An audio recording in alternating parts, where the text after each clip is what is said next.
Hello, hello, hello. Welcome to the stream for those who are watching on demand, because nobody has joined the chat yet. Hope you look forward to this one. So again, course launch stream.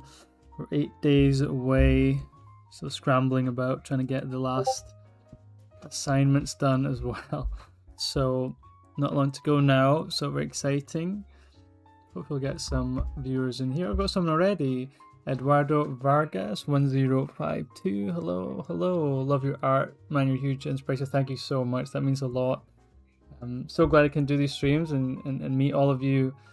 I know that's what's been about. I know I've been counting down the course. Of course, that's very exciting, but it's great to talk to you all as well. I wasn't really doing any streams before this, so really enjoyed every one of them. So yeah, thanks for the nice words. Hope you'll stick around. I'll be drawing some faces today. Faces, not faces. And it's going to be fun. We'll do some tips as well. Anything you're struggling with, we can look at. We'll cover the sort of basic face tips. Nothing too crazy, but enough to help you out. And of course, a lot of this will be in the course as well. But nice to give back to the community, because you're all amazing and you're also supportive. So Ernest Sleep, hello, thank you so much for joining. Good to see you, one of my faves. Hope you're doing well. Thanks for joining the stream. Gonna do some faces today, but doing some tips as well. So it should be a fun one, just a nice chill one again today.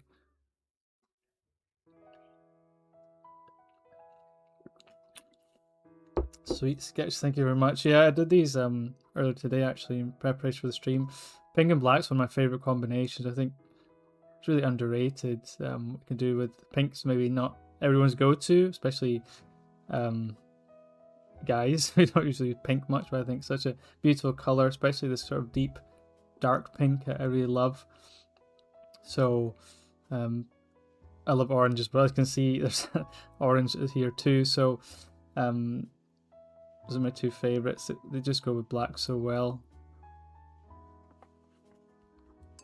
So this one's going to be about, you know, stylizing faces. So it's not going to be, you know, some realistic ones, but I think be a lot of crossover anyway, because I think it's very important to know both to be able to do stylized faces, and it's good to know realistic principles. Course, so 6 viewers already. Gosh, I'm not even doing any drawing yet. There's already 6 people here. So hello, thanks so much for joining. Please introduce yourself in the chat and let us know where you're from. Very exciting. So yeah, as I was saying, yeah, 8 days to the course releases, which is kind of crazy. Yeah, so not long. So if you haven't seen it yet, it's looking pretty good. But get this up here. Oh, my mouse is going a bit crazy. Yeah, so really just an overview of this. Really, it's character design with energy, style, and soul. I'll get this out of the way. Character design with energy, style, and soul. So really, the sort of main thing with this is it's mostly about sort of drawing fundamentals more than anything else. Of course, there is a good bit on, you know, color and stuff, of course, but really it's because drawing is a foundation. You can draw well, make the coloring process much easier. Whereas if you're always struggling with the drawing part, then the whole thing's going to be difficult. But the better you can improve your drawings, color will follow more naturally. And yeah, so the main thing is to try and get you to sort of draw with more freedom and less inhibition. You know, sometimes you just look at a page and it's just like, oh gosh, like you just look at the page like, I do not know what to draw. I'm just like staring at this black. It's like a stare off between you and the blank canvas, like one of those Western movies, except I feel like you don't have a weapon and the blank canvas does. So it feels like you're gonna lose every time.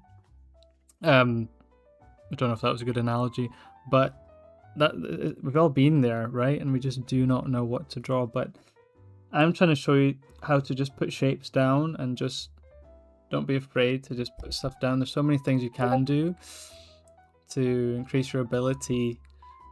Just not be afraid, right? I don't know if that is an ability, but just that confidence of not being afraid, and just putting stuff down and just seeing what happens, right? Letting your natural ability flow. That's really the goal with this. And yeah, I'm super excited, and I really hope that you get a lot out of it. Of course, like I said on a previous stream, it's not got all the bells and whistles of the sort of YouTube videos, whatever, but I think that's normal for something like this. It's for people who really want to improve their artwork.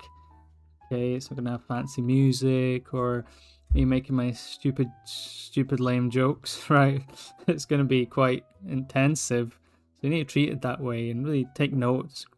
Take your notepad out, write stuff down, draw along with me, try stuff, experiment, see if you can do what the things I'm saying in order to improve your own artwork. Okay, so it's gonna have custom brushes, working files, this class slides, stuff like that.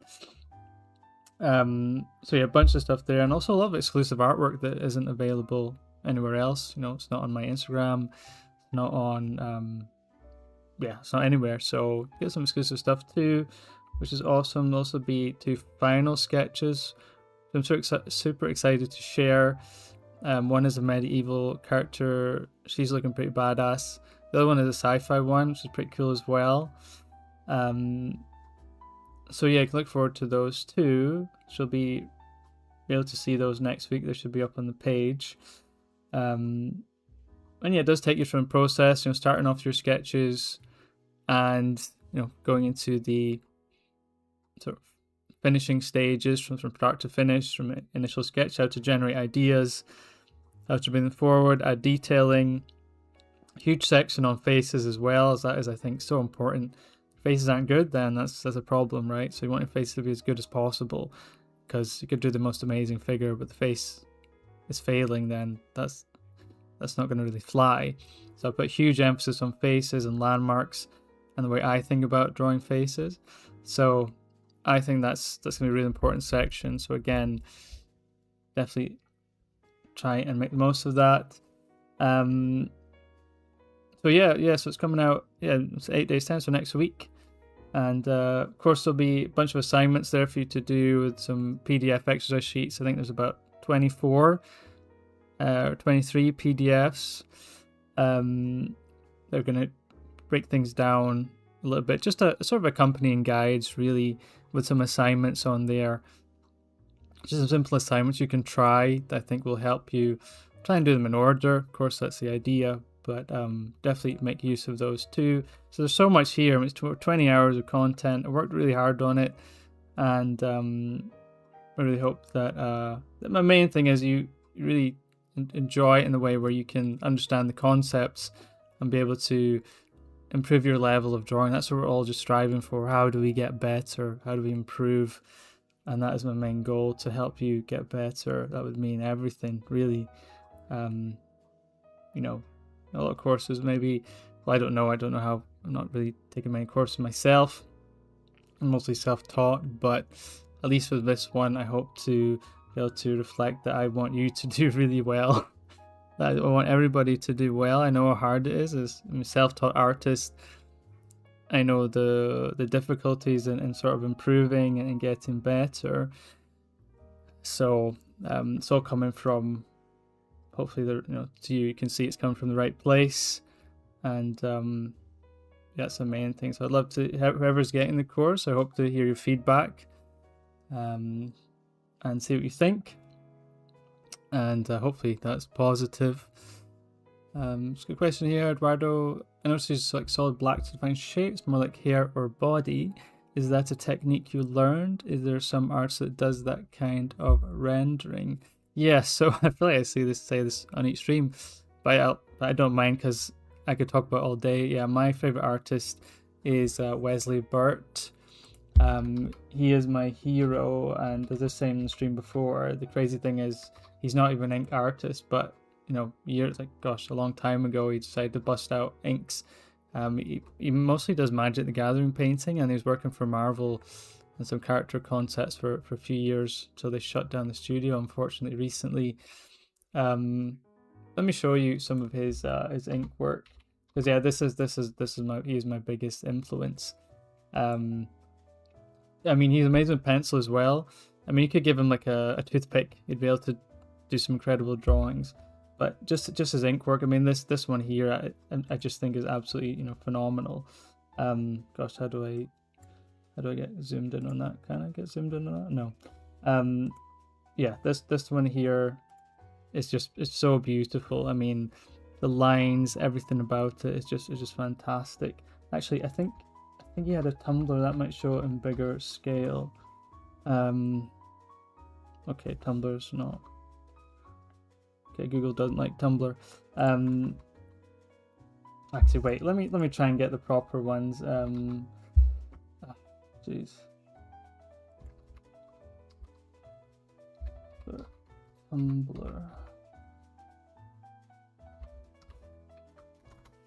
Try and show you the actual bigger images. Gosh, I know we're going. I know we're going to Tumblr, right? Okay, just don't. This is how it is, I'm afraid. Let me try and show you some of his inks works. Like, he's just beautiful at everything. I'm not really a painter per se. I do a sort of hybrid painting kind of ink style, but oh man, you gotta be kidding me. Nah, I ain't signing up for no Tumblr. Okay, well, I'll just have to show you the smaller images then, because I ain't signing up to no Tumblr in 2026. Yeah, so you look at stuff like this. Oh my god, that is tiny. Come on, give me. Oh, there's one of my drawings. What the hell? No way, what's that doing there? Nah, this is so funny. Like, this is actually a sketchbook page from me. You know what's so funny about this? I had no idea this was there. That's so weird. Like, I'm always like preaching about this guy. Like this is it, right? He is my hero. So I don't even know what I said here. What even is this? Like, we're going down some rabbit hole. This is not what this stream is about drawing faces. I don't know where we're going. Oh yeah, someone had asked me who my heroes were, and I told them, yeah, Wesley Burt, Kanjagi, Kapinski, and weirdly I didn't say Shinkawa. When was this? 2025. That's so bizarre. I'm looking at Wesley Burt and it's coming up with me. Maybe that's a sign that I'm doing okay. Maybe that's a sign that I'm yeah, I've managed to do okay. Yeah, that's so weird. That's a weird moment. Yeah, so why is this so small? What the? I just want to show you some of his stuff. This is like, oh, there we go. That's a bit better.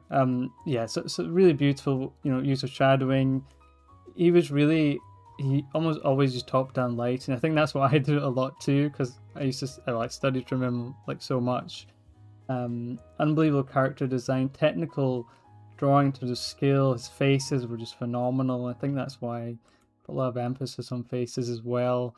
I just think for someone who wasn't an ink artist per se, his ability with ink was just genius level. Here's some more that he did as well. I'll try and find you some other ones, but really just experimental. He came from a real fine arts background, but then he moved into concept art, so he was able to retain a lot of that style. You see there. Here's some more here. Just phenomenal use of blacks and these shadows, but in a really sort of energetic style. Beautiful style. Yeah, there's just so many of these, isn't there? Really beautiful. The way he filled up the pages as well, his presentation skills, just phenomenal. Here's some more. Even like I said, you could give him a toothpick and he would be just phenomenal. This is his as well. I mean, it's just beautiful little silly sketches. Ones like this, just so much energy, right? This is a pencil one, but his character ability to design characters was phenomenal too. Man, I could really talk about this guy all day. Hello AGDNFS. What's that username? Can you give me an easier name to pronounce for for you, my friend. What's up, King? Finally able to catch the stream. Thank you, fellow King. It's nice to be here, and thanks so much for joining. If you right-click the image and open a new tab, you can expand it. Is that so? Ah, genius, thank you. Okay, that helps my little frustrations with technology. Thank you. Yeah, this is beautiful. What was the other one? Oh yeah, okay. Can I show you? This is one of my favorite ones.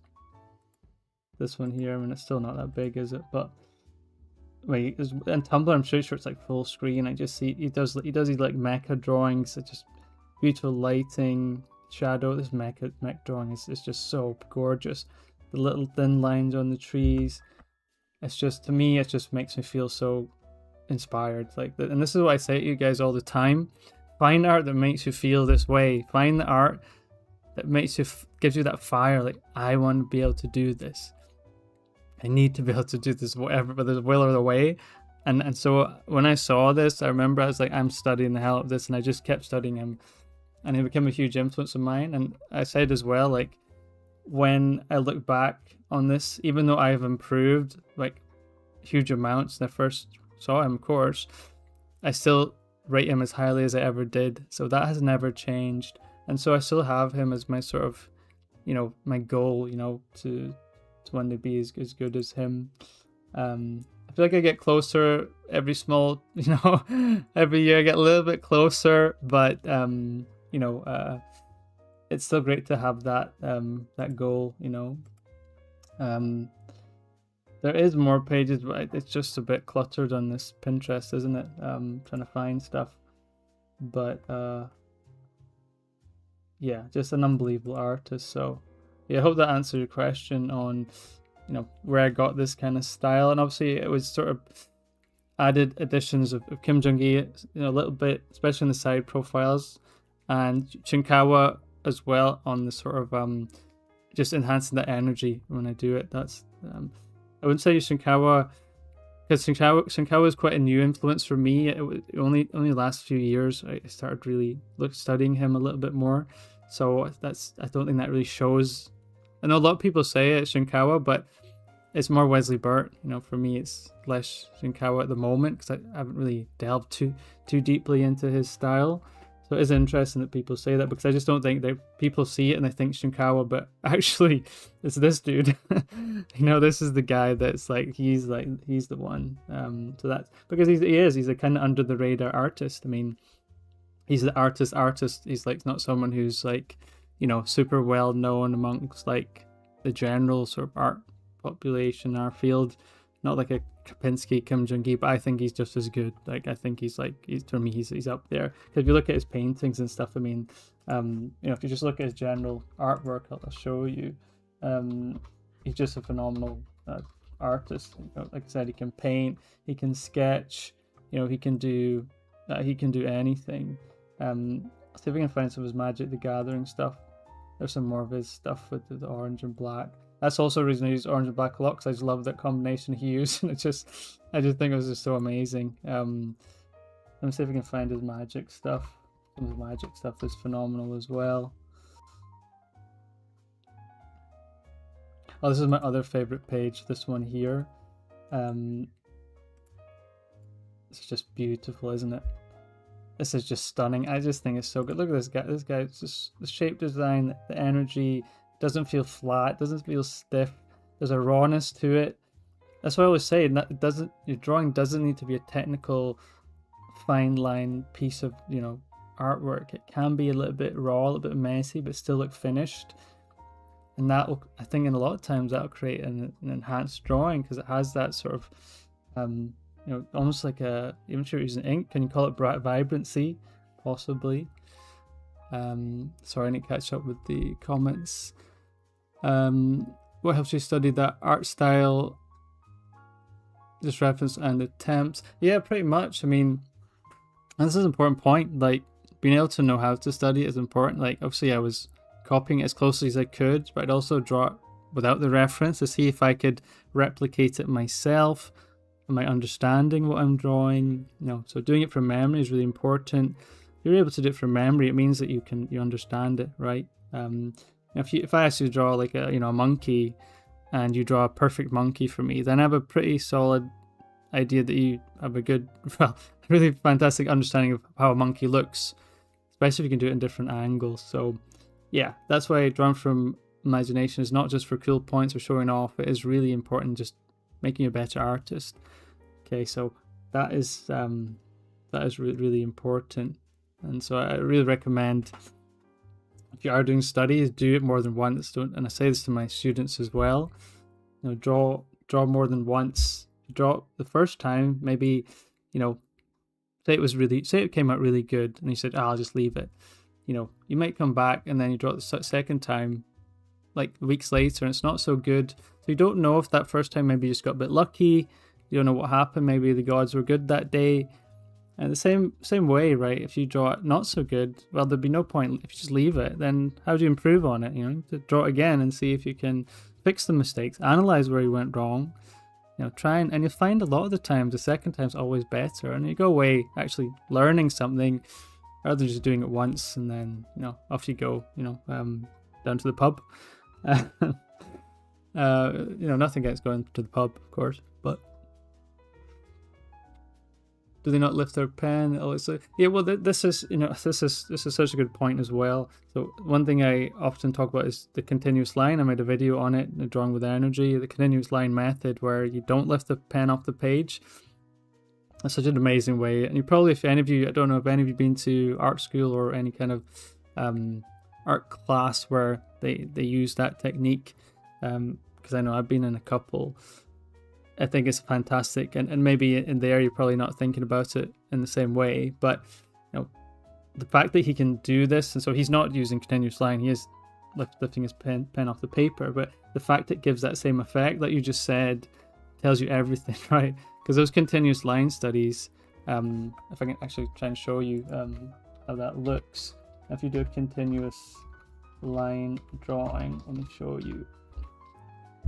But it's a really good discussion, guys. So I don't know if these are some of the best examples. Google Images kind of suck sometimes. For example, this one, right? Maybe still not the best. I've seen much better ones than this. Maybe this one's a bit better. That continuous line gives a nice rawness, a nice energy to it, right? And that's what we're trying to do. We're trying to build up that ability to draw with that. This is what this exercise is for. Trying to build up that energy, build up that quality. These are a bit funky, but that's the idea. Like I said, I made a video recently. What the? But yeah, you can see it gives a really interesting look. I'm trying to find some. Gosh, what is some like clip art here? Trying to find some proper ones. I don't know. Is this a real drawing? Don't know, but yeah, the idea is so the fact that you're saying it looks like he did it with continuous line shows how beautiful the energy is, in those drawings, which I think is a testament to how good this guy is. Really, just a genius. Still can't believe I was in that one. I was there. That's crazy. Yeah, phenomenal. Oh hey, Bourbon Hilder. Sorry if I didn't pronounce that right. Painterly qualities, yeah, absolutely. Like I said, I was trying to find his magic stuff. Why is it? Oh, here's one. Oh, this one, I love this one. This one is stunning, isn't it? Look at this. Like I said, you could give him a toothpick, he'll be able to draw something. Really just unbelievable, technically skilled artist. Like I said, I was never following his paintings. I just love his inks because I'm sort of in that zone of inking, but I have a hybrid style when it comes to painting. I don't paint to this level, not at all. So, but it's still absolutely stunning. Here's some more. These ones are a bit looser. Oh, this one's amazing. I remember seeing this one. He did this one. It is so beautiful. Look at that. Amazing pose. Look at how loose a lot of this is in the back. Because there's such tightness in this area, but a lot of it's still relatively loose. But again, his faces are always on point, which is why I stress make sure your faces are good. It's going to give you more chance of success in your drawings. Yeah, beautiful. could look at that all day. That'd be amazing wallpaper, actually. What else did he do? This is a cool one as well. Yeah, look at that, really. And even though those inks you talked about, the rawness and the energy, right? This has it. Look at that. Look at the brush strokes. So he's able to capture that. He really understands. I mean, it's just a genius, really. This one's crazy too. Beautiful lighting on the face. But yeah, I'm just, you know, I think this is unbelievable, but I really just here for his inks, right? But like I said, it was a tiny point in time. He picked up this sort of mangaka brush. Actually got myself.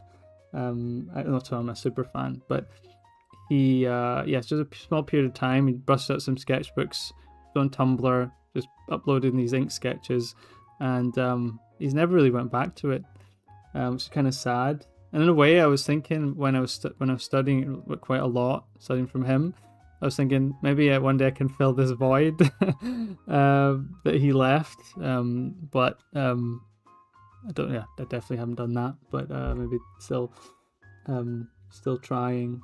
Oh look, there I am again. No way. What the hell? Why am I here? Oh yeah. Oh yeah. So it must be. It's obviously just because I've linked I said because I mentioned him in a comment, but that's so funny. I just think that's so funny that I'm on here. I had no idea. I don't really search him on Google much, so I had no idea I would be on this, but that's so funny to me. That's actually made the stream. The fact that I'm actually on here. That's so funny that I was studying him for so long, and you can search Wesley Burt inks. And even if it's by happen chance, the fact that I'm there is just quite amazing. We've got 14 viewers. That's amazing. We're not even doing any drawing. I've got 14 viewers. That is insane. That is crazy. Because remember, our peak viewer count has been 20, so we're actually not that far off. Like, I guess you guys like this kind of art reviews. Artist reviews type stuff. Maybe I need to do more of this then. Maybe some of you are just maybe you're trying to put up drawing and this is the stuff you want to see. But you know, research and stuff. I say to younger artists or beginner artists all the time, like, you know, it's not just about the drawings, but the research. Like, find artists that make you feel the way I feel about this guy, not without making it sound overly mushy. Like, you need that fire and you see it, and you're like, man, I need to find out how he does this. Right, that's it. Just has to be the coolest thing you've ever seen. That's what you want to feel. You want to feel that fire. If you haven't felt it yet, then I hope you can find that, because that motivates me all the time. It's like, I want to be as good as this. I'm gonna find a way to be as good as this, whether I have to, you know, sacrifice my lifeblood to do it. I'll find a way, and it's carried me relatively far. And I guess we'll see where that goes. Well, ask me when I'm like 60, and then we'll see. Let's see, we catch up with the comments. Remember those days? Continuous lines. Yeah, though, honestly, those art teachers back in, and I'm actually making a video on art education.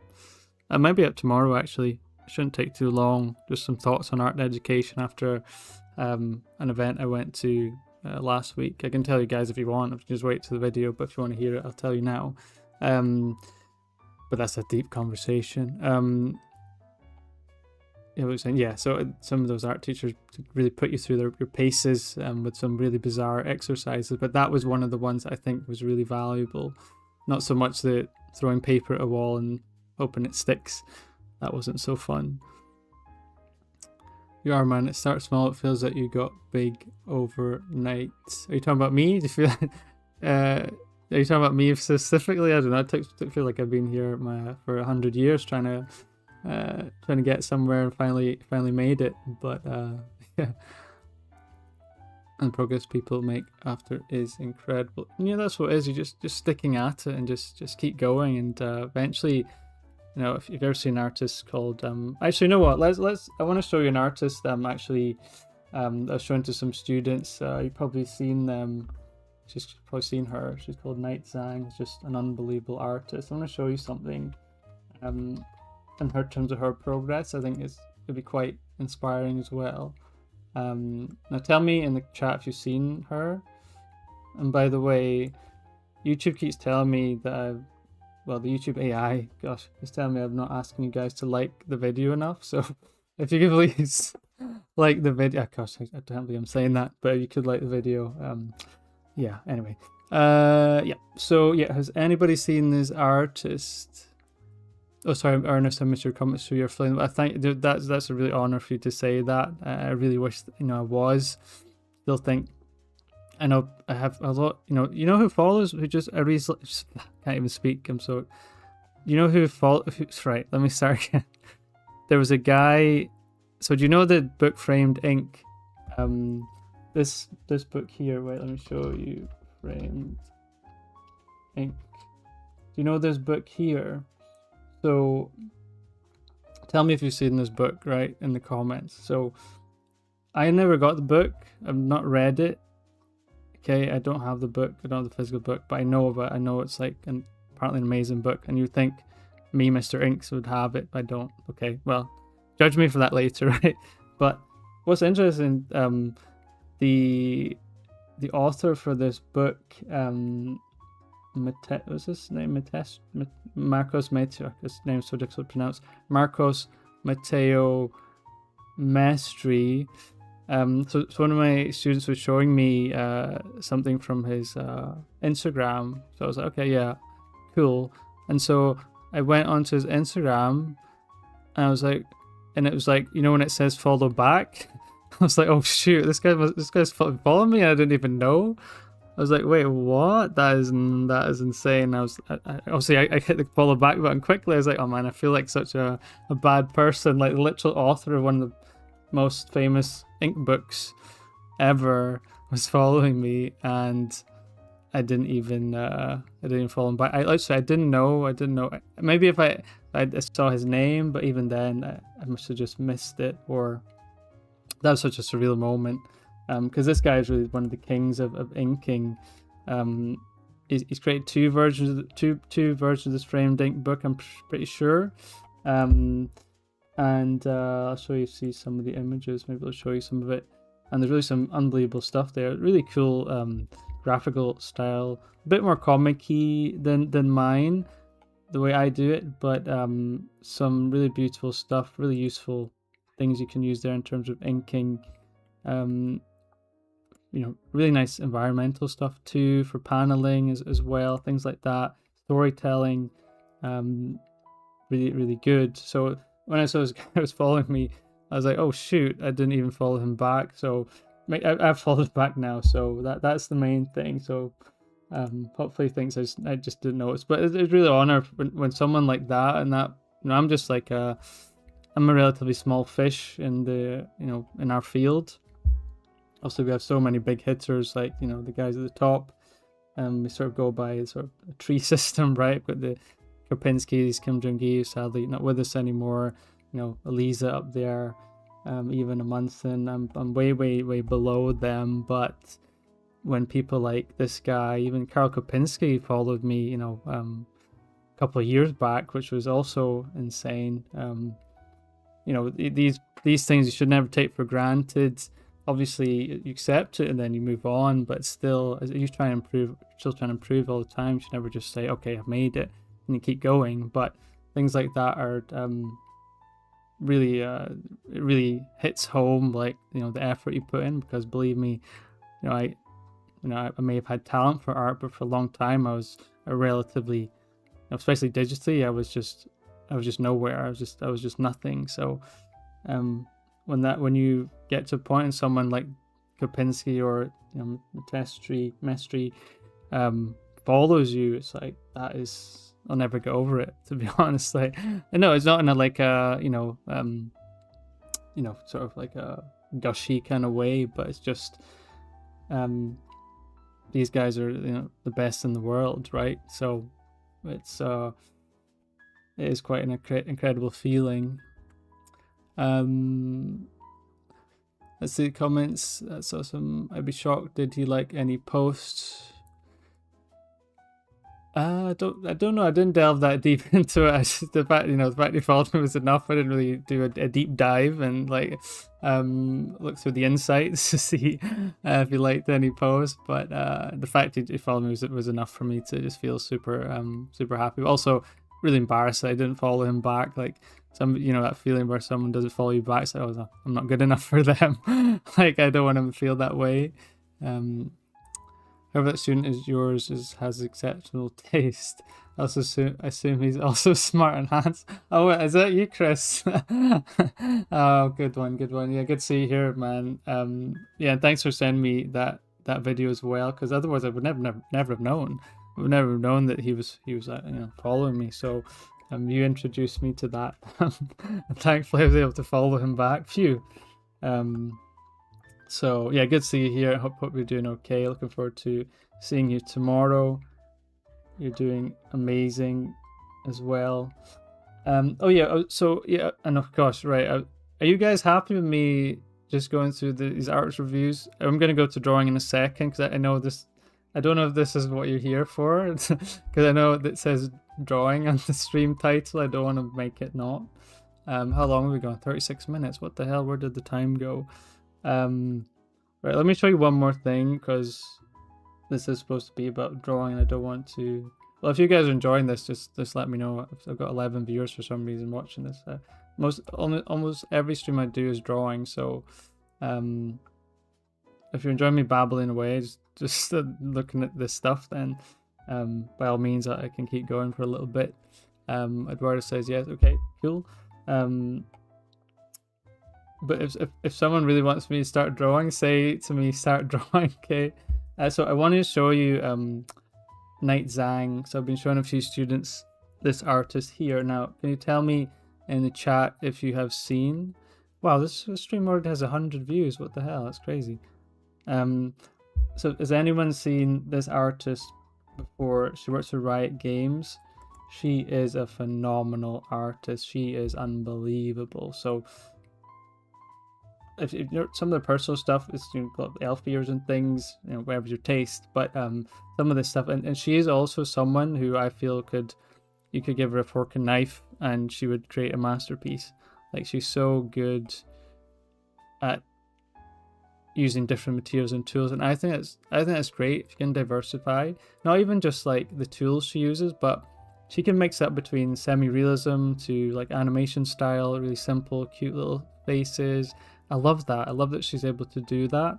Shows the confidence she has and sort of not only techniques, but also just different styles. So you see the difference between this one and this one, which is much more of a flat style, sort of maybe tending towards sort of anime-ish kind of look. The fact she can do that is so impressive to me, because it could take someone a lifetime just to learn how to do this, right? Just on its own. But then you have to do this as well with like more painting and brushwork and everything. That shows to me someone who's just are born to do this. Look at this. Look at the fabric here. Really beautiful. But I want to show you something in a second. We'll just go down. Bryn says, this is fun. It's nice to see you start posting along the art in your work. Oh, cool. Okay, well, that's awesome. Like I said, I'm just kind of going down the rabbit hole here since someone asked me about Wesley Burton. It's quite fun. I feel like I have, but apparently wasn't following her. Yeah, absolutely follow her. I mean, the thing is, she barely ever posts now. I think when was her last post? 34 weeks ago. Yeah, she's very inconsistent, but she is working Riot, and they've been really busy on 2XKO and Riot. They're just working on everything. But I want to show you something really interesting. So yeah, let's go through some of her stuff again. Beautiful pencil sketches, absolutely stunning. Lovely sort of soft hatching here. The way it goes around the form, really phenomenal. Lovely sort of gradient as well. So you look at, you squint your eyes. You squint your eyes and look at, like, say, the value transition, got the balance. We always talk about balance. Dark to light. Okay, and then it goes back to dark as we get down to the bottom. Beautiful, isn't it? It's just phenomenal. So like I said, she can do anything really. And then you get this more simple style, just really nice, more simple in the face. So you've got this, right, and then she's doing this. So I mean, that's a huge sort of just what's the word, contrast, right? She's able to do really beautiful flowing lines, lovely pencil work here. Like I said, she wants to paint, she can paint. Character design, presentation as well. We talk about presentation, the way she lays things out. This lovely sort of brown kind of pen. So, it doesn't matter, whatever she wants to do, she can do it. Really fantastic. This actually looks like something I would do with the heavy blacks. I really love this one. Really strong. I love how she's a sort of off-white background as well. Bryn says, I am now. Also, this is mod Bryn. Oh, okay. Sorry for messing up. Flora had to bust out. Okay. Hey, Bryn, good to see you. Hope you're doing well. Thanks so much for all your amazing work on the Discord. By the way, the Discord should be linked in the description. If anybody wants to join, please do. We have an awesome Discord, about 300 members nearly at the moment. So please join in. Loads of fun stuff there, for sure. Bryn will help you out if you join in. Okay, so make sure you get involved. Let's build out the community. Yeah, so like I was saying, just unbelievable. This is also amazing. Look at this, these beautiful paintings she did of this character. So, I mean, really just so multi-talented. I wanted to show you, if we go way down, so we can actually look at this. So I was looking at this the other day. So this was a year ago. So we're 2025. You go way back down to.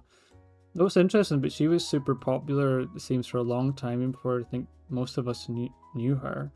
Certainly before I did. But if you can see, her like count was even way back. It was just extraordinary. I mean, 11k likes, 8k likes, 9k likes, even when her drawings weren't as good. Oh, wow, that's interesting. She was unbelievably. She already had a massive following even before you would say her work really exploded.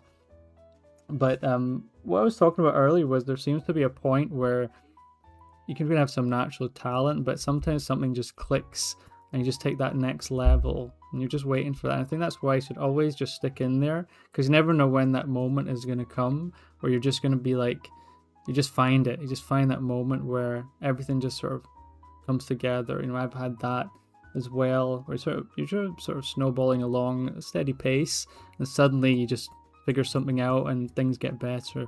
I think this is what happened with her, because we compare, and obviously, we're looking at her newer stuff to her older stuff, but it's not within a long period of time. Like I said, this was what, it was 119 weeks, so close to 2 years. So we go back, so that was 2024. We go back here.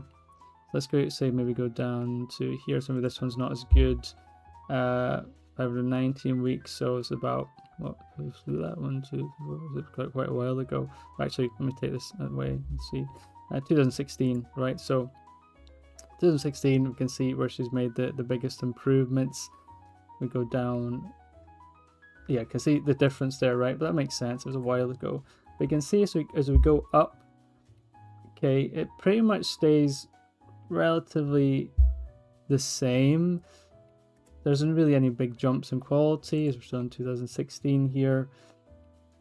Let's go up a little bit. Yep. So 2016, you can see, but like I said, she was super popular at this point. There's still a big gap between this work and her work she's doing now. Keep going. You can see the pencil she was doing that we saw earlier. Again, big difference here. Let's see if we can jump up a few years. Was this 2017? Still not seeing that big jump yet. It's pretty steady, but I feel like there is a moment where things just start to sort of click. I think it's around about here. So this was 2018. So not here yet. So keep going a little bit. Here's where she shows her jump of 2015, 2018. It's pretty good. Okay, and then she starts experimenting a bit more. Then she starts doing life drawing. You can see this is where things start to pick up a little bit. Then now we're talking. Now we make a big jump This is a big jump from what we had before. So I'm just trying to get this out of the way. It's a big jump from where we were before. It's beautiful. Okay, and that sort of, she holds the standard, okay, keeps it. Now we've reached this sort of new level here. Okay, we come up. This is quite fantastic as well.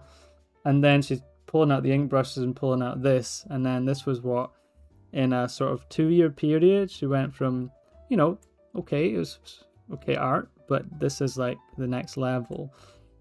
Okay, and then that continues. This is stunning, beautiful. So that fine art skill is coming in there.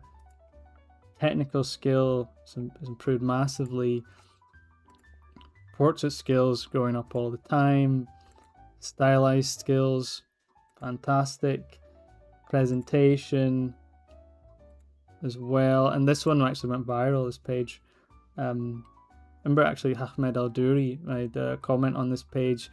How I think he met her and he was just like blown away by a lot of her sketches. And again, this was in a 2-year period that she made that jump, which is highly impressive. And look at this, it's ridiculous. This is ridiculous. This is so good. Shape design, the anatomy, the flow, the line work, it's all coming together now after that 2-year period. Things just, see what I mean? Something just clicked around about here. You know, here it was like, you know, it wasn't bad. It was okay. It was fine. It was good, solid.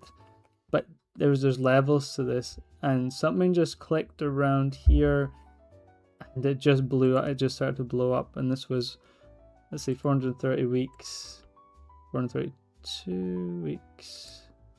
Yeah, it was around the same time. So something just clicked, and it just started to get better. And I'd see a lot of life drawing, so a lot of observational skills going up, mixing that with this sort of stylized character designs. Things were happening. So I really want to show you guys this to see that you just keep sticking at it. You have that, I'm sure you'll have some natural ability. Stick at it, do the right things, listen to good feedback, and good things can happen for sure. And just keep going. Now, this was beautiful. I remember this one was stunning, isn't it? This one here, wonderful, very, very cool. Ooh. And then yeah, and then it was just, I mean, it was just banger after banger at this point. It was just like, I mean, even this was pretty rough, but yeah, just fantastic. Just the confidence as well. Yeah, and then we come back to, I forgot to show you guys these ones as well. It's that character, remember what I said? Mixing up with the semi-realism, but then going back to these sort of cute kind of designs. Ability to go back and forth between that. Like I said, some people spend their whole lives trying to get good at one style, but to be able to just go back and forth is just crazy. Between the two, you got here the sort of painting, this style here, but then you jump to this one, AI could never. Okay, this is like pure human talent. It's just fantastic. Beautiful posing, storytelling, lighting. She really just became this, you know, phenomenal artist. Again, I think definitely one that's at least, I usually give a top 10. I think she's definitely up there, at least top 10, top 20 in the world, 100%. She has to be, because she doesn't post as much anymore.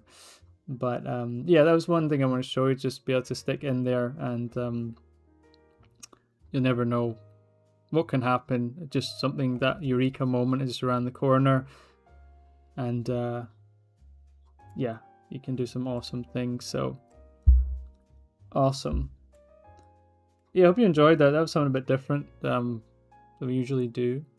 Going through some different artists, just showing some insight there and some things to look for. If you'd like to see more of that, just let me know. I can do some more streams. This was not the plan, but since someone asked me about my influences, I thought because I talk about this a lot with my students anyway, about different artists and who you should look for in terms of studying or things. You know, I have a good amount of experience in artists to look for certain styles.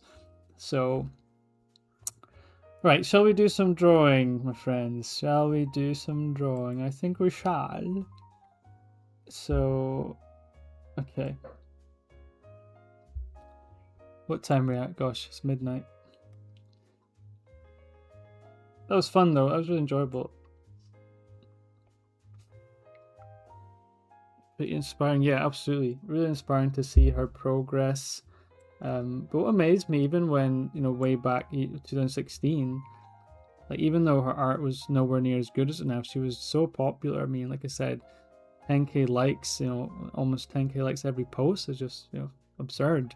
So, but I think that the thing with that is it would have been easy for her to just stay at that level and think, well, I'm getting like 10k likes like every post.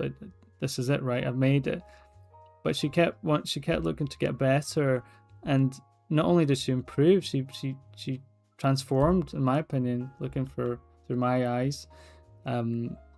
She transformed her level, like absolutely transformed her level, and she's became this ridiculous artist, like ridiculously good artist. And I think that should be inspiration to all of you. So absolutely, if you ever want to come back to this stream and then have a look through that again, you should, because that is it's quite amazing to me, actually. Well, I've got 15 viewers here listening to me babble away. That is impressive. I didn't know my voice was that comforting, but obviously it is. Right, guys, you want to see some drawing, right? You want to see me draw some stuff, right? Just say it. Just say you want to see me drawing. If you don't, if you want to see me just talk, then I don't know how I feel about that. But yeah, so we're gonna do some faces, and in between we're going to just give some tips and stuff along the way. I have actually have another one here that I was working on. Maybe I'll just work on that just now. Let me copy that across.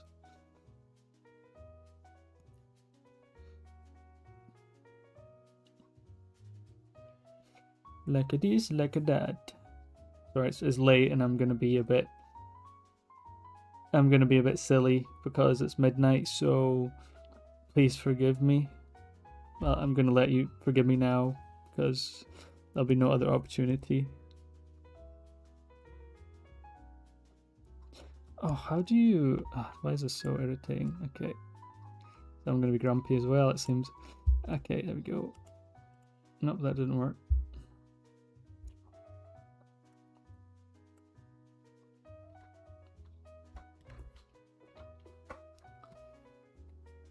Eduardo says both. Well, you and Ernest are really owning the stream. Where is everybody? Come on, we had like 15 viewers, but ain't nobody saying a damn thing. Speak. Speak now. So again, because this is a whole thing about the stream, course out of 8 days. Oh yeah, wasn't I? Oh yeah, I was showing you all the course. Gosh, you know what, I'll do it later. Yeah, course out in 8 days. Please check it out. Links in the description.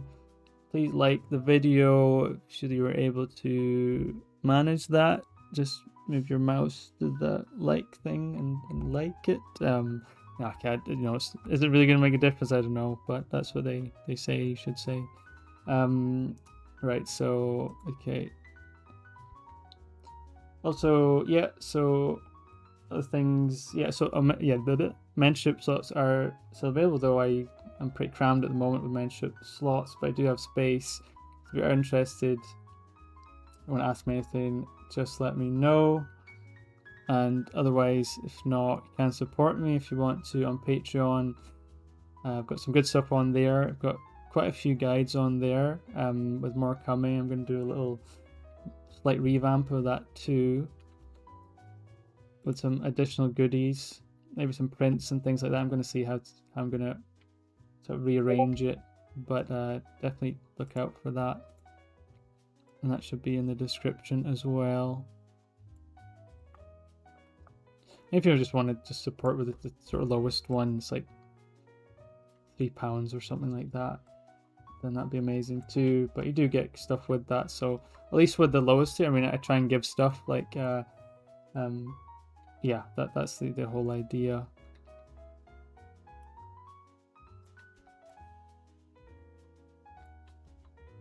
I would feel bad if I just said, yep, just give me something, and then you get nothing. You know, so let's yeah, so we're gonna talk a little bit about stylized faces. Speak of that, Cat Pat Postal Service, that is an amazing name, by the way. I actually love you. I don't think I've seen you before in here. Is this your first time on one of my? No way, we're at 19 viewers. That's crazy. Is the first time you've been on one of these? One of my streams? I wouldn't remember that name. So welcome. Thanks so much for joining. Cat Bat Postal Service. That sounds like it could be like a cartoon or something, like a really awesome, even like or like something like a Ghibli sort of movie. The Cat Bat Postal Service. Oh, we're at 20 viewers. No way, guys. We have hit the peak number of viewers. Maybe I need to do more midnight streams. That is amazing. Everybody, give yourselves, well, don't give me a pat on the back. Give the algorithm a pat on the back, because all I'm doing has been blabbing away. I've literally done no drawing yet. We have 20 viewers, so I have no idea how that works. Somebody could tell me how.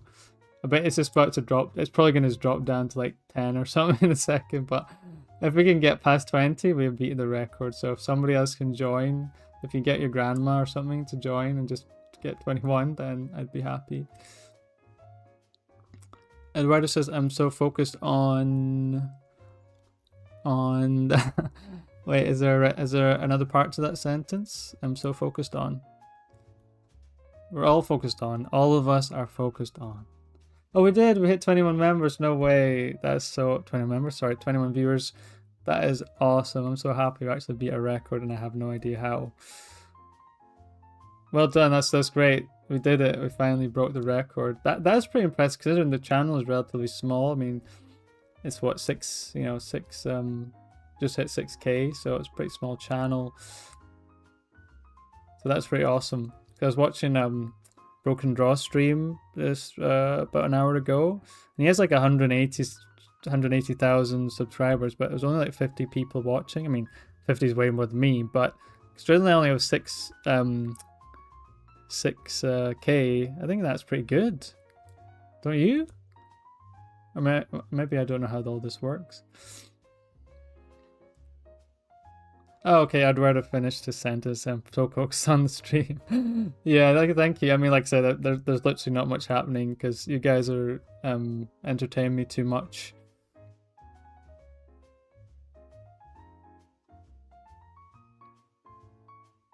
Maybe it's your voice. Maybe it is the Scottish accent. I mean, I don't have a very strong Scottish accent. I mean, if I wanted to, I could have a really strong Scottish accent, but I butchered that Scottish accent. I'm Scottish. That was terrible. Yeah, maybe it is the voice. I don't know if there are many Scottish. Well, there aren't many. Well, actually, there aren't many Scottish concept artists or sort of this kind of field that I'm in. But one of my best friends lives 3 hours north from me in Aberdeen. What was I going to say? Yeah, he lives 3 hours north in Aberdeen. He's actually a Magic the Gathering artist. So, yeah, shout out to Kyriakos. So I went to visit him a few months ago.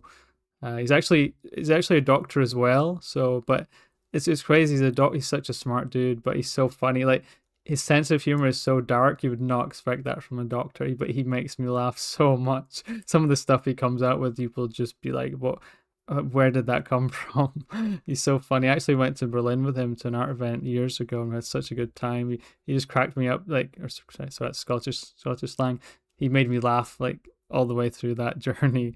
But yeah, he's a doctor who wants to be a full-time artist, and so he worked his butt off to get to become a Magic Gathering artist. I mean, he was studying like a madman. And then years and years he was just studying, he's posting to Reddit, he's posting everywhere, hoping to get noticed. And then one day, after posting on Reddit, an art director from Magic sent him a message saying, "We're interested in working with you," and he did. He made it. So really unbelievable story. Fortunately for him, he was spending so much time on his paintings that he was doing. He's spending about 80 hours of time rendering these paintings digitally. Yeah, it actually injured his wrist. wow, the music stopped and it's feeling very sad as I telling this story. Oh, what happened there? Yeah. So where was I? Yeah, so he injured his wrist and then he had to stop drawing for a long, long time. For like, I don't know, 2 years more. And it really hit him, but obviously it hurt him. But, you know, obviously that was a heavy one because I had to stop the magic stuff. And only recently he's got back into it, but he's just doing oil painting now. He's not digital painting. And I remember at the time I said to him, would you consider you trying your left hand? And I think he just didn't have it. Was just too much mentally to just rewire that left hand. And eventually he got the. Oh, interestingly, he told me that obviously he's a doctor, but they didn't find any way to sort of cure what he had. And all the doctors said it's non-fixable. And then his partner told him something about doing what's the thing? Is it ketamine or something? I don't know. What was it? Is it ketamine? I don't know if that's what it is. Yeah, something to do with ketamine. That the doctors had none of them had came up with this idea, and he thought, you know what, why not? I'll try it. I don't know if it's ketamine. I don't know if this is what he was talking about, but anyway, he tried this thing, and within a week, his symptoms were healing, and it was working. And yet none of the doctors were able to help him, the other doctors, because they never came up with this idea. And it started to heal, and eventually he was able to draw again, and now he's sort of on the comeback. So anyway, that's a story about one of my good friends, and it's in Scotland. Like I said, there's not many of us here that I'm aware of that are like doing stuff like this. So it's just quite sad, actually. I can think of the reasons why, but that's another conversation.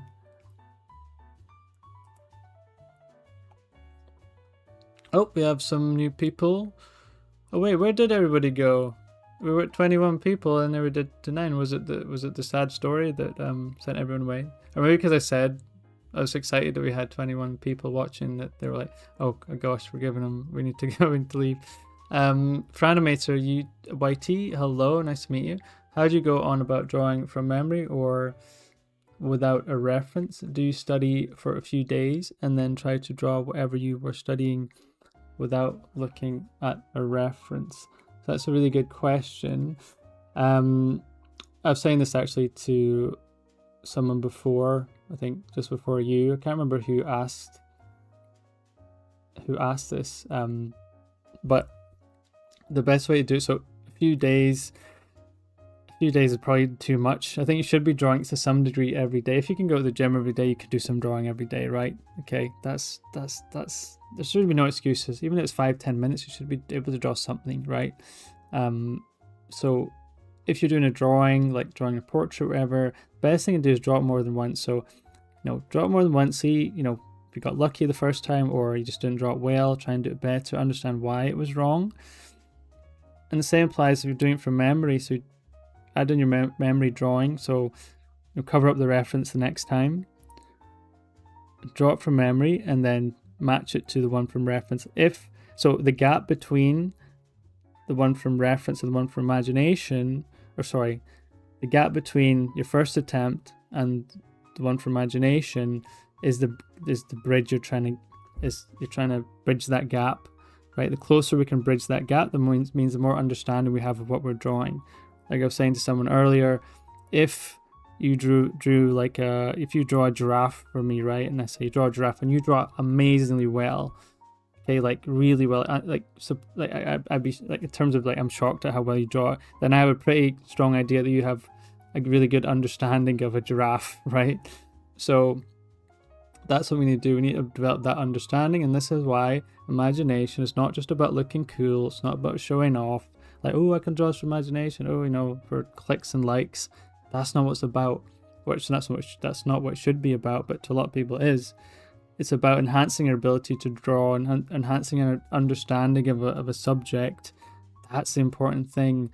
Because if you can draw a 3/4 portrait, of a female, from imagination, really well, you're hitting your landmarks, feels good, it feels confident, then imagine you then take a reference, any reference of 3/4 that you want to draw, you're going to be 9 times out of 10, you're going to be hitting out of the park because you can draw it without even needing a reference, right? This is what I want people to understand.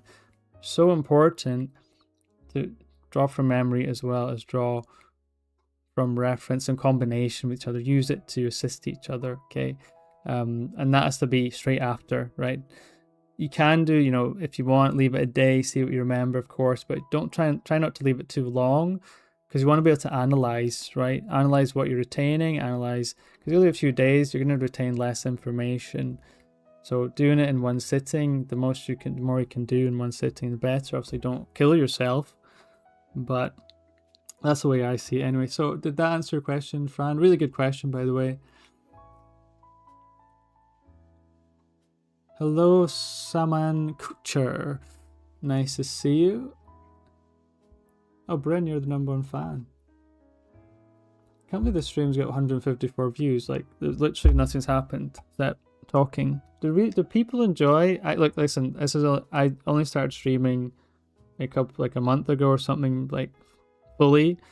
Do people like streams where we're just talking, like without actually anything happening? I'm so like obsessed with making sure I'm drawing that I feel like if I'm not drawing, people are not going to be. That sounds really sad, doesn't it? That just sounds so sad. Nobody gonna like my stream. No, generally I don't know. I don't know people.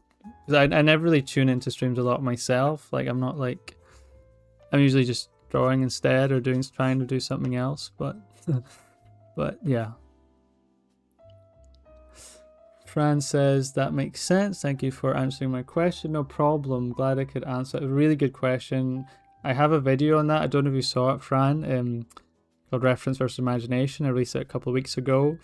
And it got a lot of discussion, actually. I was surprised, how much discussion it got. It seems to be quite a hot topic. So definitely check that out. And, if you haven't already. Tobias, so yeah, sorry, I forgot to say hello to you, Tobias. I'm so glad you're here, and thanks so much for nice comments earlier. You're awesome, and look forward to seeing you as well on Friday for our next session. Talking about life is interesting. Explaining your own drawing process is interesting too. Okay, awesome. Well, there you go. I don't feel as bad then. I haven't done much drawing today. Bryn says, I wonder if it's the time too. I do honestly like when creators share their whole process. It's fun. What do you mean? What do you mean by I wonder if it's the time? Do you mean like because it's late? I mean, it's midnight here, so maybe that's why I'm trying to, drum up the courage, or not courage, but the energy to draw. But yeah, that's cool. Yeah. Yeah, maybe we need more streams of me just like blabbing. Say that 3 times fast. Blabbering just endlessly. Maybe we need more of this. Maybe it's therapeutic. Believe it or not, I actually have a glass of milk here. Does anyone else drink milk? Because I've literally... You know what? I'm trying to avoid sweet stuff because I have a bit of a sweet tooth.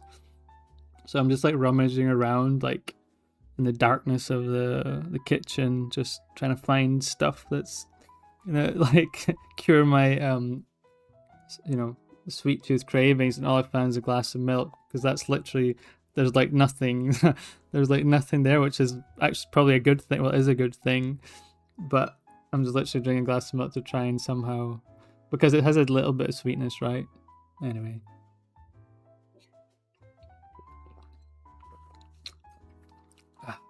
can't be a glass of milk, right? So sad. It's good for us in America, 7 p.m. Yeah, I wonder, maybe that's why we're getting more viewers, because of this. I mean, usually I do the midday streams. I'm okay, guys. I'm gonna try and draw, because I do generally feel bad that I'm not doing anything. Yeah, so I do. What was it? What were we talking about? Oh yeah. I forgot what I was talking about. Sorry, I genuinely forget. What I just said. I mean, it's like 20 minutes past midnight. I'm so sorry. I genuinely forgot what I was saying. Now this is when I get a bit delirious at this time. I just start doing silly things like, what's your favorite dessert? You know what? I love I love cheesecake. I really do. Cheesecake's so good, but what I really love is like a chocolate kind of. Oh gosh, here we go. Oh, this is not good. I just said I'm trying to avoid sweet things, and you're asking me what's my favorite dessert. Oh, I'm gonna be in trouble tomorrow when I'm like coming home with a bag full of like muffins and whatnot.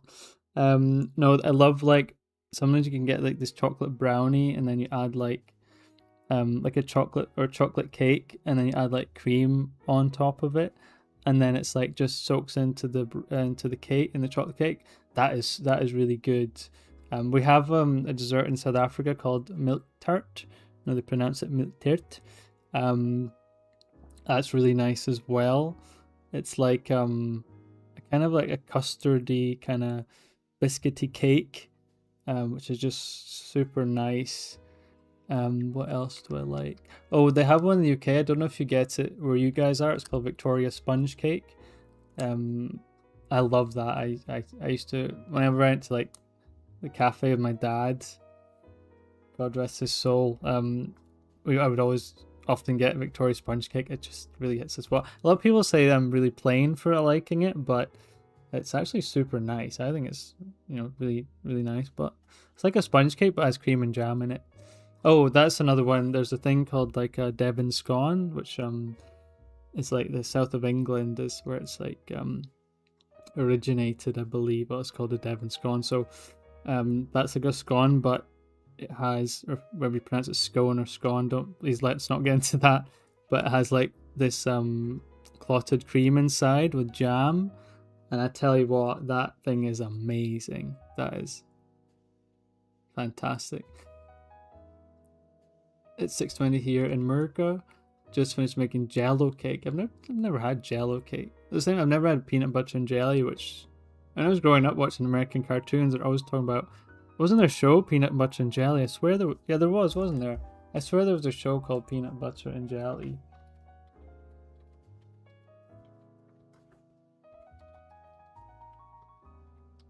Slow typer. Wait, there was a cartoon. I swear there was a cartoon. Ah, yeah. No, this was the one. Oh, it's PB and J Otter. That was Peanut Butter. Oh, I used to love this show. Did anybody see this? This was so much fun. This was such a fun show when I was a kid. Oh, this rating, this is not. Nah, don't listen to IMDb. This was a 10 out of 10. I love this show. Why is that little dude nappies? I love this show so much. I can't remember what happens in it, but man, that was good. Anyway, Saman says, "Why do you draw and keep drawing?" Like, what do you mean? Why do you draw and keep drawing? Is that like the same question, or do you mean why do? I don't understand. I'm confused with that question. As in, why do I draw and why do I keep? As in, why do I want to keep drawing? Yeah, let me know what you mean, because that question's confused me a little bit, but that's okay. Just rephrase it and I'll try and answer you. Tobias says, "Bro, you're making me hungry." Dude, don't blame me. Blame the person who asked me what my favorite dessert was. Who was that? Right, I'm looking up these comments. Who's asking me these dangerous questions? I can't find it now.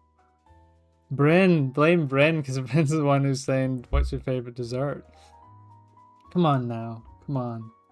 Right, guys, I need to be giving. The title of this stream is giving out tips, and I haven't done that yet. Slipduck, nice to see you. Thanks so much for joining. You are the best. You're my number one. You're always here. Every single time you're always here. So you're like a groupie. Like everywhere I go, you're there. Yeah, so let me work on this a little bit, right? Okay, here's a plan. Because I genuinely feel bad for you all because I'm not drawing. Okay, I know you're just looking at these drawings, but there needs to be movement. There needs to be like something something. I know there's nice music, and I don't think me just saying stuff is enough, right? So what we're gonna do is gonna work on this, and then I'll start giving some tips, because I cannot call this stream. I've literally called this stream drawing faces plus tips, and if I do not give tips by the end of the stream, that is bad. So I've done this to myself. Actually, it'd be easier if you ask me questions. It'd be easier, actually. That would help me get the tips thing out the way. So yeah, so we're just gonna go over some stuff, probably just on stylizing faces and proportions, things like that. I mean, it's my own fault. I should be. I mean, I really should. I mean, like the time. I mean, it's gonna be a long stream. This, isn't it?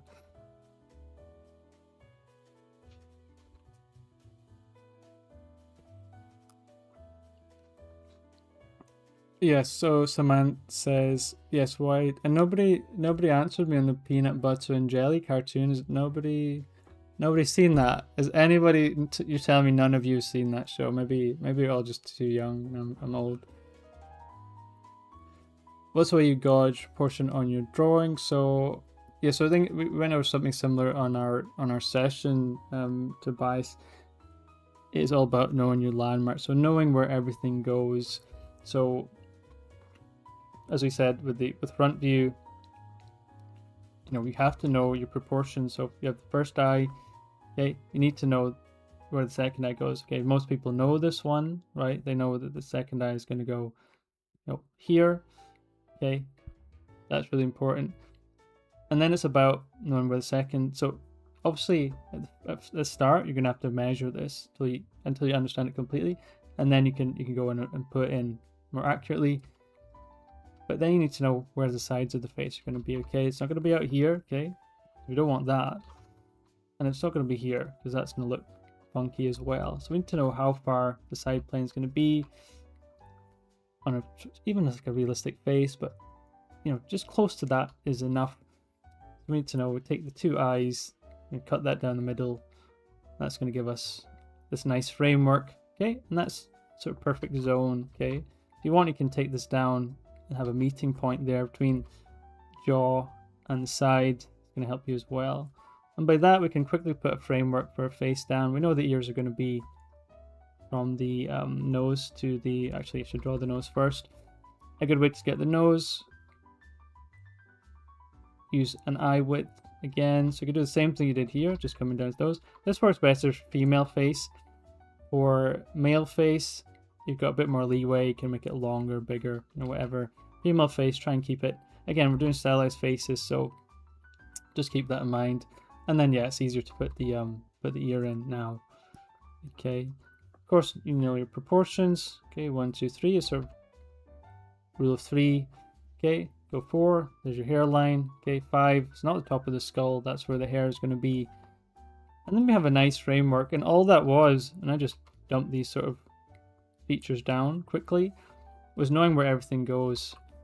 And so when you get to the point where you don't need the measurements, you can then sort of freestyle it, and then you don't need to worry about that stuff, because you know.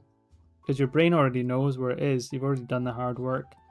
Okay, and then it becomes really easy to get everything in the right place. I should say as well that the lips is another thing that's really important. Just remember that the lips need to be closer to the nose than they are to the chin, because we do not want this, right? This is no good, and if you do this, I'm going to come and I'm going to find you, and it's not going to end well, okay?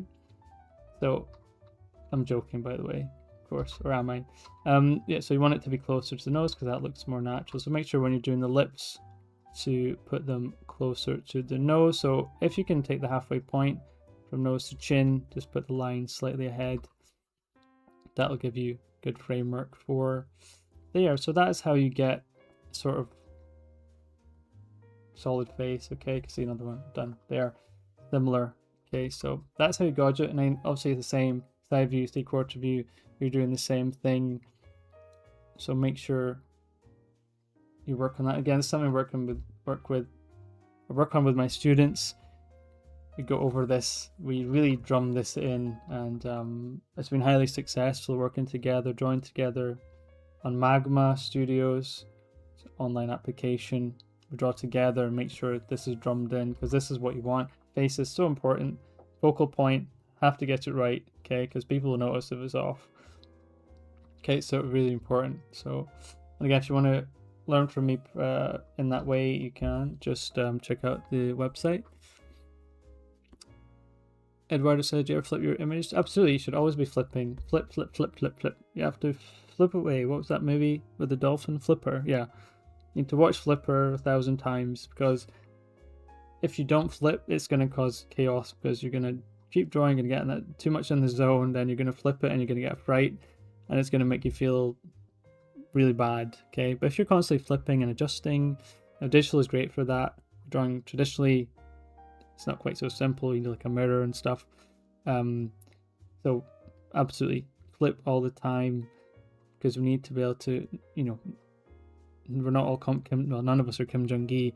We're not going to be able to draw something perfectly straight away. Okay, we need to do those little adjustments just to check. You know, it's really, really important, of course. Bryn says, "I need framing tips. I always feel like I can capture the exact camera angle I want." Could you just clarify what you mean by framing tips? I understand what you mean by not capturing the exact camera angle you want, but is that sort of the general question? I think we covered this a little bit on our last video. Let me just extend the canvas a little bit to do this. Just give me a sec.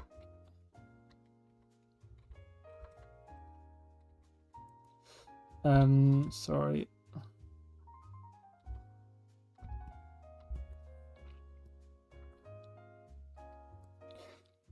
Yeah, so this is a tricky one. This is probably more advanced for depending on what level you are, but we talked about this in the recent video I did, where if you take a sort of standard face, right, break it down the middle, there you go. There's your sort of standard side profile.